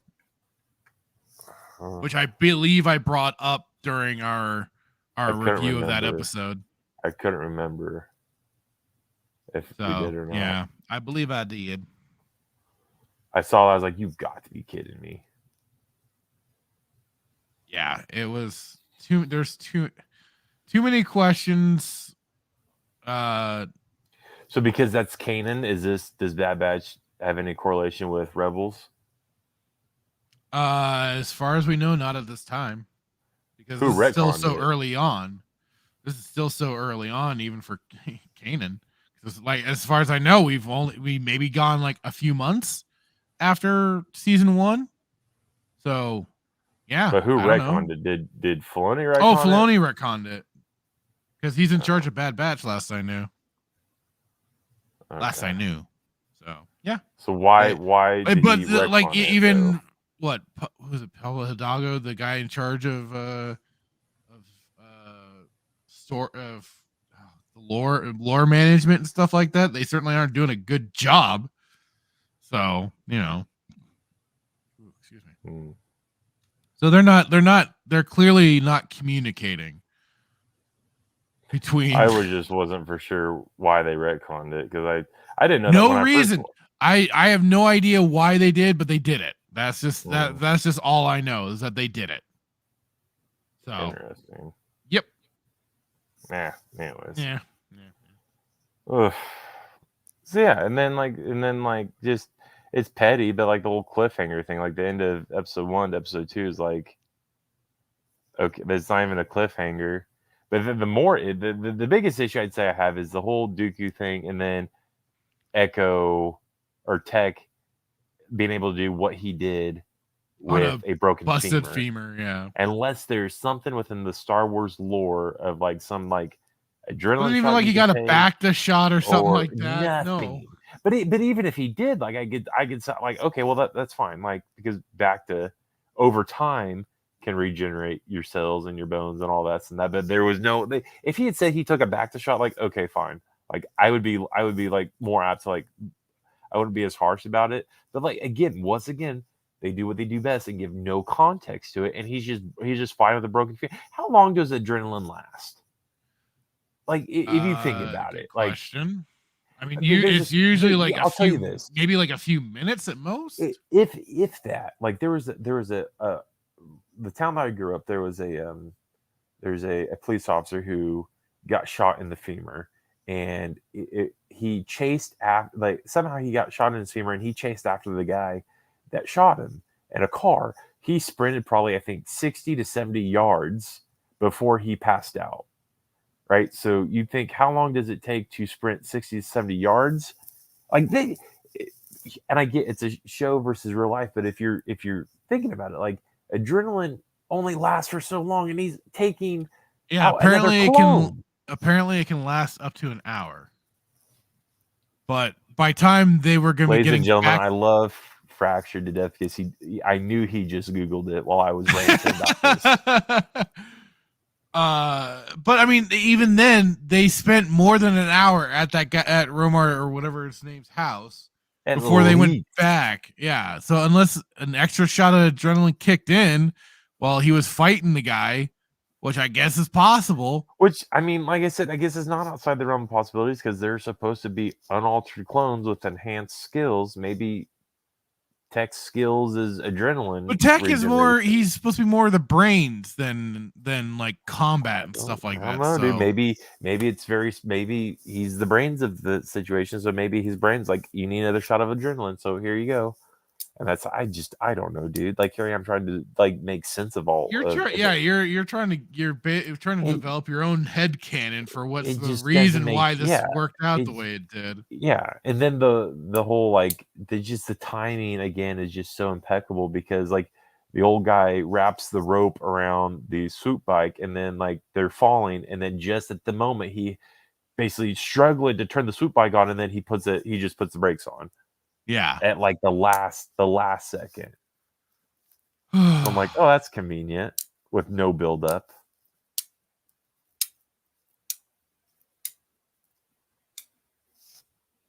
You know, I'm playing with two magnets, right? And magnets, you know, attract one another, and I feel like that's how, and they just everything flows. Everything. I feel like that's how a show's supposed to be. And this show's like two. Then when you turn these magnets up the other way, then they just like push away from each other, and you can't. It's like trying to force something to. Ugh, God, it's just Disney. This show has ruined my brain today. By the way, I'm just letting you know. Like my brain is mush, and we didn't even like do our normal like dissecting of. No, I think I'm done dissecting those. We're doing a full dissertation. I think we did. I just want to at least. I'm still gonna take my notes. For just sure. So like I have bullet points, but I don't think we need to go through them like we used to. I think we've got this down a little bit better now. Yeah. So, yeah, that's why. But there's nothing about these two episodes that I liked that would even bump it up. Like I like nothing about it. And again, I'm not like for those reasons alone. The lack of context, the Dooku stuff didn't make any sense. The Serrano thing didn't make any sense. The femur thing didn't make any sense. From a realistic standpoint, we still don't know if Omega is a girl or boy. I mean, it's been established that she's a girl, she's female, but we still don't know her story if she's a girl or boy and how she's, you know, a clone of Jango who was a male. Like that still bothers me. Yeah. why go after one box? They're like one crate is where what she said like one crate is enough to. I don't even remember what she said, but it's like you could have gone after a whole ship. Like there's not like this isn't the Republic commandos aren't there. I mean, these are like if you think about it from Bad Batch 99, like they're supposed to be superior to a normal trooper, right? A normal clone trooper. Yeah, so why not just take them out? Like you guys have more ammunition and more munitions and training and combat experience than a normal trooper. So why not just take a whole ship? Then you could be set for life, right? You have a whole. I mean, look at that. You see that ship? How many different containers are on a singular transport ship? Too many. Which was a stupid design, by the way. I just want to throw that out there. What a dumb ship that looked like the front of a pyramid transporting this thing. But you don't do but you don't do that. So instead, you conveniently take your charges and you plant them and use that as a distraction. When you Hunter, you are freaking like Rambo. You're like Sylvester Stallone of Rambo. Like you have a knife. Why don't you just silently take them out instead of making a big kaboom? And now you run the risk of like not only does everybody know you're there, but they're probably radioing the next Venator that's probably in orbit. Yeah. And now the whole empire or that sector They're gonna know, is probably alerted to your presence. The whole sector's been alerted to your presence. But no, we're going to blow up ships and then we're going to get stuck on a ship and then we're going to figure out how to escape a ship. And they go down to the planet. And so it's just... it's a zero. It's a zero. Like... as spiritual as my avatar is, like it's a zero. There's nothing good. Yeah, I originally said after watching the episodes, I originally said it was okay at best. It was basically getting the Mandalorian. It was basically getting the Mandalorian treatment just because it was somewhat serviceable. But that was about all I could say. After talking through all this stuff, and especially the extra stuff you've brought up, it's just like, oh my god. But it just got worse. It went from boring to my brain is numb now. Where is Vader? This is weeks after Order 66. Where is Vader? Is he just looking over the construction of the Death Star? Is that where he's at? Is he on? If you're going on Disney canon, is he on Mustafar building his castle? Jedi? Who knows? Is he at Mustafar building his castle? I guess that would be the one. Is he having his monthly Zoom meeting with the Inquisitors on Inquisitorius? Oh God! Like where is he? If this group clearly nowhere to be seen for this particular mission. Elite group of clones is becoming such a thorn in Palpatine's side or the Empire's side, if you will, or if they're just a risk, why is not Vader and the 501st or the remains of the 501st hunting them down? Nobody's hunting them down. Nobody. Yeah, they're hiding. That was the whole point of this episode, is that they had been presumed dead because of the Topoka City bombing. And now that they have hit the radar, you think Palpatine of Rampart. But the thing is like all those other clones that were with the clone commander, they know. So now what is he going to do? Is he going to eliminate that whole squad? 1,000. That's going to look awfully fishy. It's the same thing with Andor. The whole prison knew that thing that happened. So now you've got to kill the whole prison block. It's the same thing. Did you forget about that too? This is where I'm seriously considering sometimes turning on my camera just so people could see the expression on my face. Right now. My I face have is my, red right I'm now, just, bro. my face is buried in my hand right now. My face is red. I'm not even. It's redder than pasta right now, and I'm not Italian. Like it's like, yeah. So those troopers saw him Rampart kill him. So now you have No, to. they didn't. No. They didn't see him kill the clone commander. What I'm saying is they saw the Clone Force 99. They saw these guys. They know they're alive. So it's not like Clone Force 99 killed all of them. There's still troopers left. They saw. They know. So like I said, is Rampart gonna eliminate the whole clone force that was sent to do this mission? These are the ones on the ship that were chasing Tech and Echo and Omega, but were left on the ship as far as we know. So again, they know.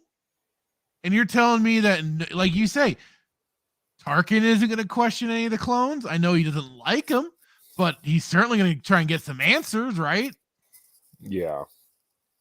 Oh God. It's like their writing creates more. They think that they're writing something good, but their writing creates more plot holes than I think they even think are being created.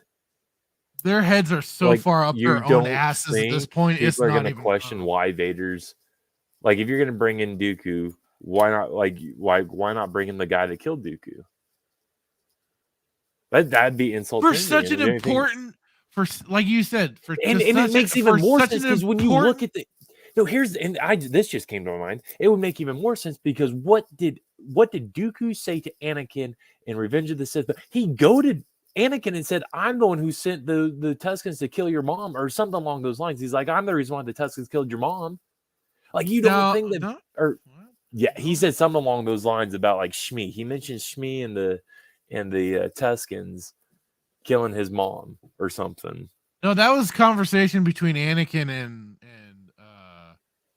Palpatine after he killed Dooku. No. Dooku said something specifically during that fight. Go back, reference the book. I promise you, he referenced something to Anakin during that fight about Shmi and the Tuscans and his mom. He's like, I distinctly remember. Okay, I'll have to re-listen. If not, I will turn on my camera and eat crow. But yeah. So it would why not bring the guy that it would just make more sense. I will stand next show. I will publicly apologize if I'm wrong, but I'm pretty sure Dooku said something to Anakin during the fight about like he played a part or something with the Tuscans and his mom.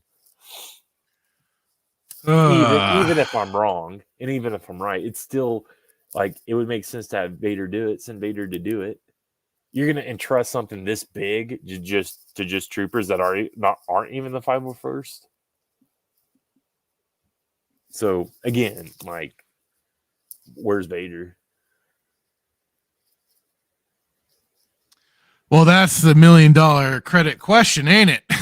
Yeah. So just too many issues. It's too early. This show's gonna kill me. It's too early to be asking to have these many issues and questions. And somebody else might watch this show and be like, "You guys are idiots," and that's fine. Don't watch the show. Star Wars Theory might be like, "Oh, this is the greatest thing ever. I love this show." It's like, okay, well, you did like the sequels and now you don't. So I don't know if I can trust your opinion on anything. But for me, there's too many questions and it doesn't make any sense. People are probably like, you'll never be satisfied with anything, will you, J. Him? And yeah, I will. It's called the prequels and the original trilogy in EU. And being consistency,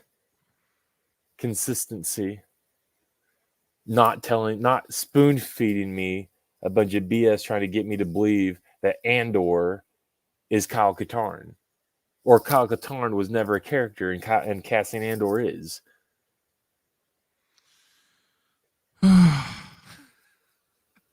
Yeah, try like jokes on you, guy. I've done my research. I know that Cassian Andor is not Kyle Katarn, and I know that you ripped Kyle Katarn. You did a rip on Kyle. God is Kyle and Jan have been a template used for so many characters right now. It's not even.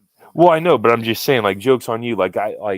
I know my stuff, so don't sit there and tell me that Kyle Katarn was like Cassian Andor, Jenners, whatever her name is, are the ones that stole the Death Star plans. Like, you're an idiot. Like, no, they're not. Two people that did, Kyle Katarn, Jenners. Just like, so Yep. just. Should we end on that article, or do we want to save the article for next show? Well, yeah, we kept referencing it, so we gotta at least bring it up. Now that we're done with freaking, I want something to clip. Yeah. Here we go. All right. Star Wars and Lucasfilm caved to activists calling them racist over the Bad Batch character designs. Article on Bounding into Comics from John F. Trent. So Lucasfilm and Star Wars officially admitted they caved to numerous activists that accused them of racism over their character designs in the animated series Star Wars The Bad Batch back in May 2021, which we somehow missed this news, I think. I don't know how, but we managed to. I thought it was not when we were, but it was last year. Oh, no, 2 years ago. So, oh, wow. God, 2021, 2022. So this has completely passed by me because I was not paying attention to a lot of news going on, especially with the Bad Batch, because I wasn't paying any attention until we started doing this show last year. And I've been trying to keep up on news. So this one had completely overshadowed me. Anyway, an activist going by the name of Nessa from Project Stardust claimed that the members of the Bad Batch were distinctly whiter than the other clones. Nessa wasn't alone in this claim. The activist cited fellow activist Tumblr user Clone Hub because, all the great discussions happen on Tumblr. That place can burn.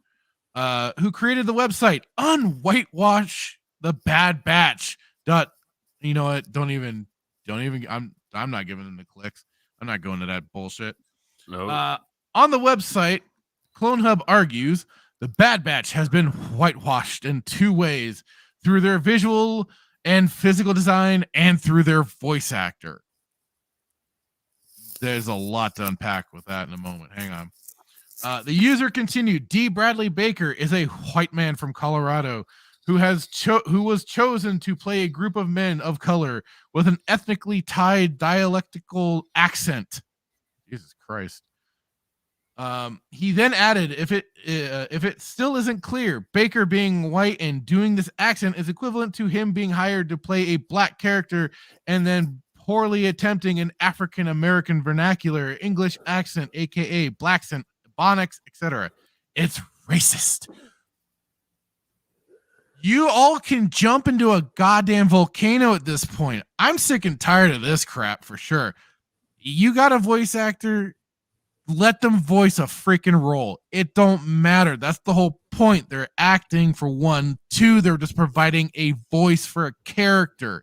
They're not being the physical representation, just a vocal representation of a character. I mean, if you want to start getting nitpicky like that, I know a few white characters that voice actor Phil Lamar has voiced. Ramza in freaking Final Fantasy Tactics when they did the remaster edition or whatever for the PSP. He was a black man playing a white character, but I forget myself. That's acceptable. Having D. Bradley Baker, who has otherwise done a fantastic job voicing these characters, for the most part, I don't think there's been a problem that I've ever had with his voice acting. I think it's been great. I honestly find it a little more recognizable at times than Tamura Morrison as the clones. Yeah. Like, to me, he has cemented himself as the voice of these characters. Yeah. So, like I said, y'all can jump in a volcano. The user went on to point out all of the issues he has with each of the individual members of the Bad Batch. However, as noted in previous coverage, his arguments did not hold water based on actual viewings of episodes with the Bad Batch in it before the original series. As an example, for Hunter, he claims, while his skin is leaning toward the darker side, out of everyone on the Bad Batch, it still isn't where it should be. He adds, when his squad when his white squad members antagonize and pick petty fights with regular clones, he rarely steps in to stop them. However, this claim is patently false, as in the first episode where the Bad Batch are introduced, Hunter breaks up a fight between the regular clone troopers and the Bad Batch and tells Wrecker to drop one of the regular stormtroopers. Hunter literally says, "Wrecker, drop him now." This campaign would be picked up by a number of Twitter users who also claimed the character designs were racist and claimed that D. Bradley Baker's voice acting was racist as well.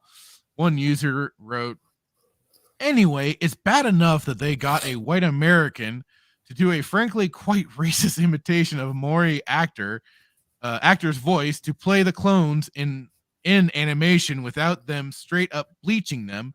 No way I'm possibly watching that shit. Hashtag unwhitewash the Bad Batch." Okay. So he's basically, D. Bradley Baker is essentially supposed to be imitating Tamora Morrison, right? Yeah. As far as we know, he hasn't had an issue with it. He's not, there's, as far as I'm aware, and it's certainly not in this article, he isn't brought up about it. He wasn't asked, or as far as I know, as far as we've seen, he doesn't have. So that, I mean, that by default, I would say he ain't got much of a problem with it. Going on. Clowns up the ass. Another user tweeted, "Does this explain how their designs and writing are racist or ... question mark?" Another accused Star Wars fans of being racist and then proceeded to describe Lucasfilm as racist. User wrote, hashtag unwhitewashed the Bad Batch because racist fans shouldn't be who you cater to. Get the F off my platform, racist. God. Less than a week after this campaign targeting the Bad Batch was launched, it was rumored that Lucasfilm had indeed caved to the activists and changed the character designs for the characters in Star Wars The Bad Batch. Gizmodo reported a source familiar with production of The Bad Batch told IO9 that in the run-up to its premiere this week, changes to the lighting tools utilized by the animation team were made to moderate their effects in the premiere episode's starkly lit primary settings. They added such tweaks will also be made in future episodes of the series. Now speaking with Collider, Star Wars Bad Batch director Maggie Lovett confirmed Lucasfilm caved to the fans calling them racist and made changes to the character designs. She told Collider, "We listened to all the concerns of the fans. Interestingly, in season 1, before season 1 came out, we're always doing this. We went back to look at the skin tones and we made some corrections to make sure that we're being true to the legacy of the clones in Clone Wars." Absolutely 100%. What do you make of Lovett's confirmation that they changed the character designs based on the minority of activists expressing their disappointment on Twitter? Part of what I can say for all this bullshit is Disney, Lucasfilm, however you want to differentiate them, whatever, they've brought this on themselves. This is exactly the sort of mindless bunch of mongoloid retards they've decided to cater to by this article, by apparently kowtowing to their whims. Unless they had gone and changed them even in the series 7 of the Clone Wars when they first appeared, the Bad Batch team, I didn't notice any big differences of their skin tones in particular. The thing is on top of it, they are experimental clones. That right there leads also a bit of a differentiation for them. And then you want to try and also say throw in Echo. He was effectively dead. His body, he was basically a shell of an individual being used in a whole, he was basically being used as like a conduit for a bunch of machinery, which is why he has the droid hand and can tap into anything. He's effectively a dead man. So yeah, he's kind of lost a bit of pigmentation in that skin. It's just another thing that these people just have to glom onto to cause any kind of fuss for basically nothing. This is all pointless nonsense that they're going after, and this was something that my brother and I had talked about because we were recently rewatching the prequel trilogy, and then we went into, of course, the OT, the original trilogy. And this is the thing that we've noticed and pointed out with Disney, Lucasfilm, Star Wars. There are no aliens. And if even there are, they're always, generally speaking, basic in a very bland sort of way.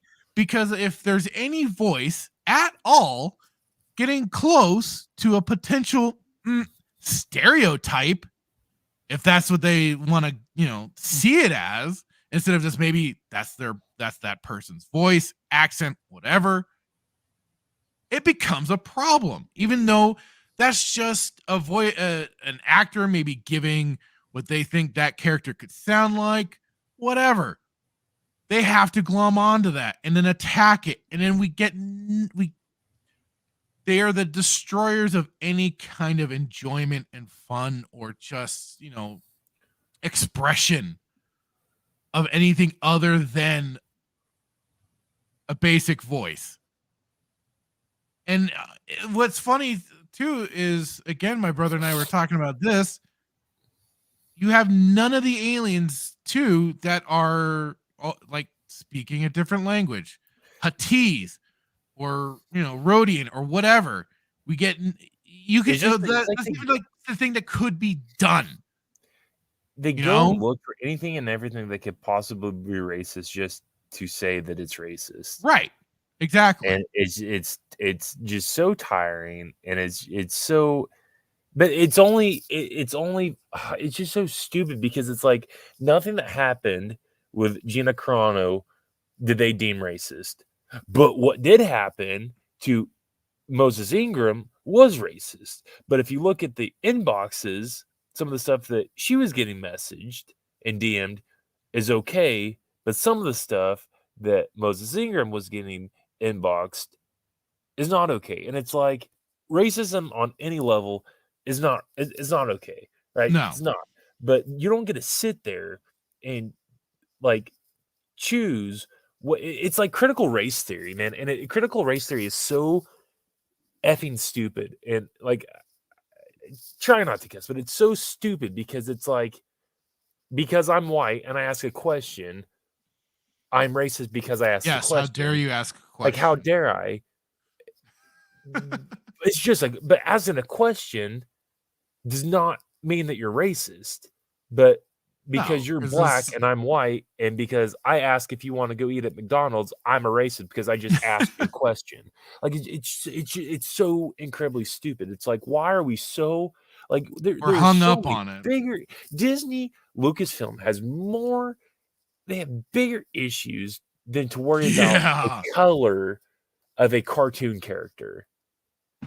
Well, and that's like, that's the you thing is are that now that's you are now charging $10.99 because you are not profitable, and you're having to go. So, like, why don't you be more focused on how to become profitable so you're not have to lean on advertising fees versus the color of a Well, and they put such an over importance on this too, instead of just actually, and this is like why I try and get away from the whole, saying, "Oh, strong female character," and just going, "It's a good character."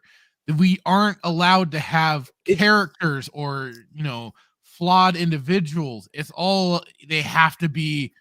They had to tick a box. They got to be black, This is handicapped, gay, or something. Right? You ask me, like, you're like, "Gee, hey man, or I ask you, Fracture, what's your favorite meal?" And you're like, mincemeat and cabbage. And I'm like, "You racist bastard," because I'm Irish. Like, you racist bastard. Like, how dare you? I believe in stereotypes, sir. It's just so stupid. It's so stupid. Like, what are you like? Why are we sat here? It's a flipping cartoon. They put such an over importance on it all. That's just like, it. And I mean, you guys are the idiots. Like, if you really want to get down to it, you're the idiots that hired Tamora Morrison, who is Polynesian. So if you are upset with any type of skin pigmentation or whatnot, like, it's just. Well, and that was the thing. Like, I found I had stumbled upon in this tweet here. Jane Theory here. She was saying, I don't see whitewashing or race swapping here. Tamora Morrison is not just Maori. He is European, and Maori, he's not dark skinned. He tans well, but his complexion is white, and he looks white. So, I mean, he's a mixed bag, baby. I mean, he doesn't have such a dark complexion either. Like, even just rewatching, at the end of the day, it's absolutely stupid, and this is what you want. This is the focus of these people. They just want to. This is what you're worried about. One was you can't write a story to save your life, but you're worried about you're worried about cartoon. I mean, like, Jesus, one of I don't favorite video game character of mine became Lee from The Walking Dead. Love that guy. Lucky I was going to say the mechanic from Boca Boba didn't have a game. Shut up. I don't know why that slays me. But like I said, it's just like and this is what gets even stupid. And again, back to the whole voices thing. Shout out to Boomer Trooper for this one on Twitter. He pointed this out, that apparently some of these Spurgs were ranting about. Hang on, let me bring it up really quick. He grabbed this from a thread. Apparently, Sid is now anti-Semitic. Yeah, I saw this one. Is every character with a big nose anti-Semitic? A character this person replies, a character having a big nose does not make them anti-Semitic, but when characters have big noses and contribute to Jewish stereotypes, controlling banks, being heads of oh boy, they get into this. They are certainly anti-Semitic. There are also characters without large noses that contribute to anti-Semitism, like Sid from the Bad Batch. She's a lizard with a New York Jersey accent, who's characterized as money hungry. While her character does not have the stereotypical Jewish nose, most of it is seen as anti-Semitic media, like Dooku, and it gets cut off there. I don't know how Dooku gets lobbed into that, but Rhea Perlman is, I believe, from New York and everything. So yes, she does have that particular accent. I thought Roseanne Barr did the voice. No. Oh, I thought she did the voice. But, that's it. Certain accents, certain people's accents and stuff like that, they aren't always hidden when people are doing a voice acting role, because it still comes through. That's why some people laugh when nobody made fun. Nobody said anything about Gilbert Godfrey when he did voices. Good, but you knew it was him. He had a distinct voice. Well, not really. Only when he did Iago, dude. Oh no, he had a very distinct voice. No, it's just so stupid. It's like everything is not. It's like no. It's like. Hit the button, hit your thing. Just do your thing. This is why we can't have fun. Why we can't have characters just being given a voice. It all has to be. I'm gonna buy you one of those DJ decks or those DJ keyboards, and every time like we have like I need you to have like the womp womp womp, and then the button where it's like just consume products and consume more products. Don't ask questions, just consume products. Do I need to play that again? Yeah, like you need. Don't ask questions. Just consume product and then get excited for next product. Yeah. It's just. This is where we're at. This is where sucks. This is why everything sucks. This is where we're at, though. Like we're more concerned about representation. Yeah, it's so stupid. Like, why don't you spend all this energy into fixing the plot holes in these 2 episodes? Actually writing some good. Being concerned about how I don't even know. I don't ever read that article again. Put that in your trash bin. Yeah, I'm close. That's why I wanted to just read through it as quickly as possible and get it out of the way, because this is just some of the dumb, obnoxious shit. It's like but like I said, this is the fan base. I mean, I had somebody say, well, no, they're not fans, they're activists. No, this is the Disney fan base. Yeah. These are the people that they call fans. Fine, I'll use their words for these idiots. It's their fans. By all means, have them. Yeah. You get what you freaking deserve. That's all it's. Don't ask questions, just consume products. That's just all it is. You cater to these idiots, they're activist morons that spend way too much time on Twitter and Tumblr and crap like that. That they have to every day they have to fight for something. Yeah. I just want to sit back and enjoy watching something. I just want to sit back and watch the world burn. This is why I still watch old stuff. Yeah. Oh God. So I've been having fun talking to a coworker who's been watching Doctor Who recently. It's been fun talking to him about it, because at least it's something I've enjoyed. I couldn't get into Doctor Who. I don't blame you. It's an acquired thing. That and Star Trek are the only 2 that I can't seem to. But there's like 32 that we're on our like 33rd Doctor, 32nd Doctor or something. I don't know. Getting the 15. Yeah. But there was an Irish doc that if I was to watch it, I'd watch the time where it's like David I don't know who the Irish actor, but he played the Doctor for a while. He'd be the only one that I would, or Scott, maybe he's Scottish. He may have been Scottish. I want to say he's Irish, but I don't know. No, I'm just gonna watch Samurai Jack. Let's review that next week. We're gonna do Samurai Jack episode 1, season 1, episode 1. So pumped.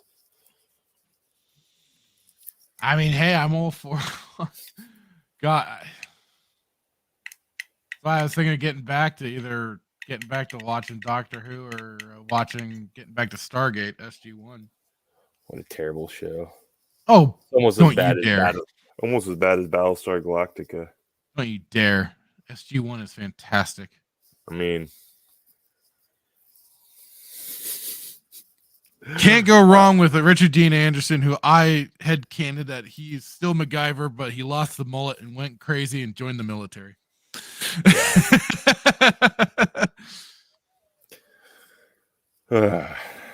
Well, with that, anything else? I mean, we could save some of these articles for next week, since now we just got the A1. I'm just doing one. You can do 2 if you want to do 2. There's no 2 episodes next week, thank God. I know, I was testing you. There's just 1. But yeah, we could save some of this stuff for next week. Plenty, I'm sure more will probably crop up. So I'm so excited. This certainly provided us with more than enough conversation. Jesus. I'm gonna go get a large coffee and drink it really, really fast and hopefully it'll take away this headache that I've got it. I was fine before the show, and now it's just like I'm just so irritated. I guess I didn't know, because when I was watching, it's like it's one thing to like when you watch something you question like, well, this is stupid. Like when you sit down and dissect it, it's just oh, it's just so stupid. Yep. Okay. So yeah, with that, I guess we'll say goodbye. Good night. Tomorrow, So, I don't know if we'll be doing. God, I We'll want to get talk back to- to Shenanigans. I know. But We'll yeah. we'll I try think and I figure saw it your- out. I We'll think try I and saw figure it your out. thing, so We'll try and figure it out. God damn it, I want to get back to it. I've been missing it. Hopefully the stuff will. But next get week we'll better be next back, week. same bat time, same bat channel. Let's go. So pumped. If you want a good show, shameless plug. If you want a really good show that is enjoyable for not only yourself and the family, Batman animated series. I'm currently re-going through that now on Leather Wings. Fantastic show. Chef's Kiss on Leather Wings, absolutely fantastic. Christmas with the Joker, absolutely fantastic. I'm really upset that there's only 4 seasons, but you're getting like 30 episodes each season. There was definitely a cutoff point for me. Like I think the New Adventures of Batman or whatever that came after the original series, I didn't like so much because I didn't like the new art direction they took. It got too angular and weird. I preferred the original style much more. If you watch these first 2 episodes of Bad Batch and you're like me and you need a palate cleanse and there you go. There's the palette cleanse. Anime, or you can go with Fracture's Battlestar Galactica, or I don't know, whatever you go. Stargate SG-1 or Atlantis. Stargate New Generation. Or jump into some old or new Doctor Who. Either one. I almost got cut the other day as I mixed Stargate with the Next Generation and almost got cut. And I just want to give a reminder to everybody. Please be sure to hit it for Mara.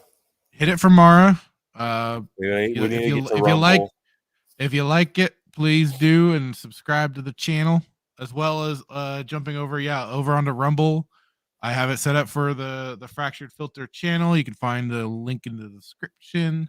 We get enough views. I always put it there. I wanted to get to Rumble. We need to get 100 followers so we could do the stream on Rumble as well.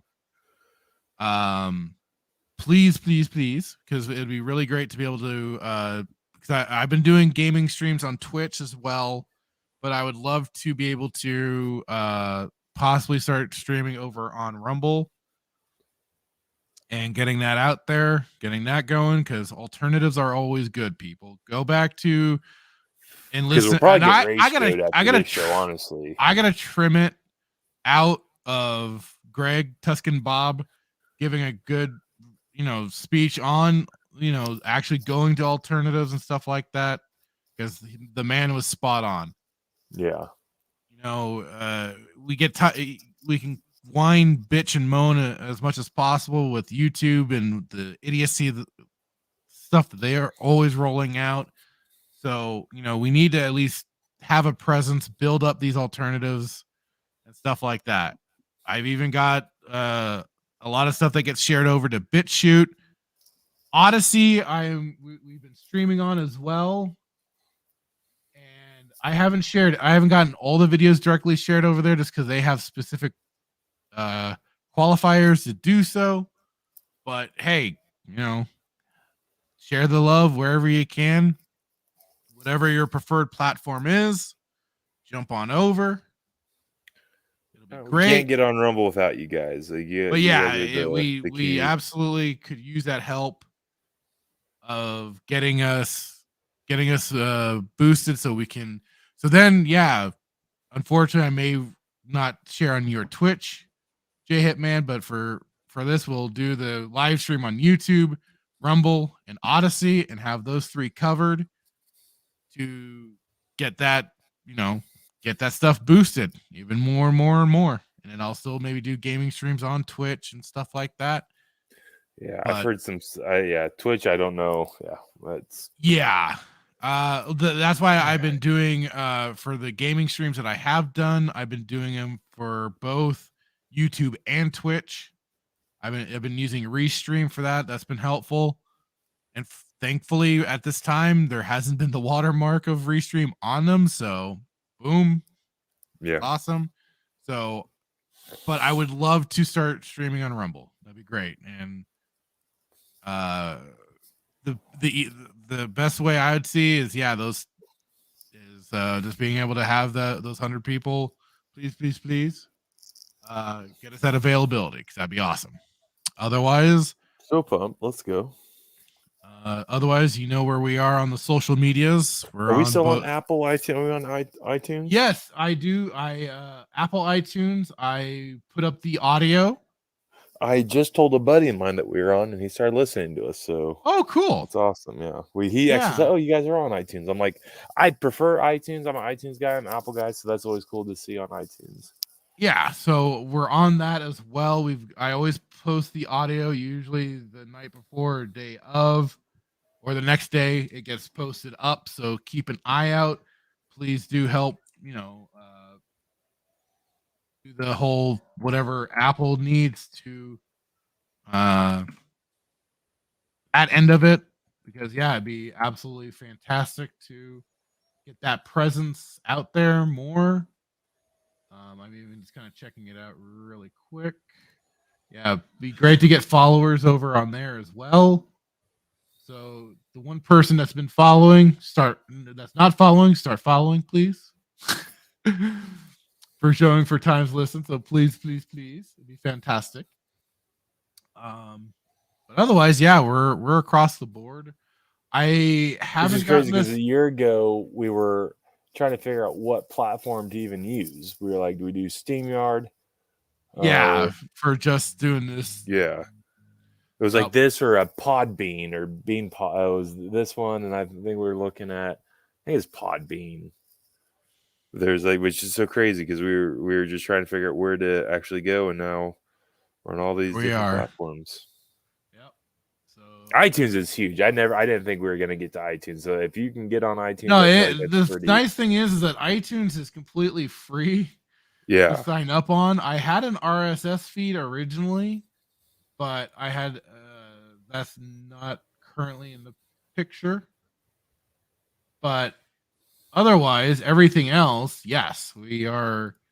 The Apple Podcast is there for you to grab at any time. Because I know it's a huge platform for it still for podcasts. So yep. By all means, that's where I do majority of my podcast shopping. Yep. So we're on.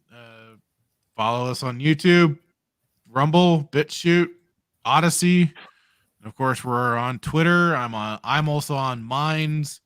I'm on Gab, Getter, Instagram. Say Jay Hitman's on Instagram and Twitter.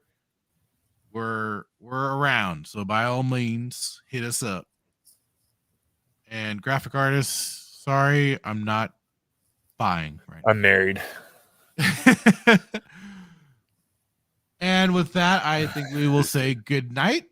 Have a good one. Thanks for listening. Thanks for watching the replay or if you popped in live. Much appreciated. We bid you adieu. Good night.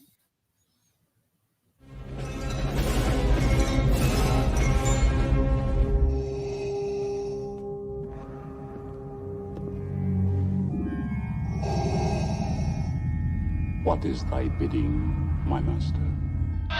Yeah, I should have known from the very beginning. From what you said. Yeah, when the mega powers were formed. Yeah, what you were out for from the very beginning. Yeah, you were after what was mine. I remember what you said. You can destroy the Emperor. Join me. Together, we can rule the galaxy as father and son. Yeah, that one was rough. Those words right there. Yeah, I got stuck, yeah, but I swallowed it anyway. Didn't like the taste, but I swallowed it anyway, yeah. But I remember the time when there was a conquistador out of the ring. The one that's so jealous that he can't stand it, yeah. Yeah, you came in there with your poses, yeah, but you made a big idiot out of yourself, yeah. And speaking of idiot things, What about that stupid idea? Did you forget that one? Think back. That right there sealed your fate. Yeah, that put the madness over the edge. But I'll tell you what felt even better here was in the dressing room, in the first aid room. Me being unselfish, yeah, said go ahead, do the thing, yeah. You won't steal my thunder, no. When you take a look at the madness's eyes, all you're gonna see is complete and utter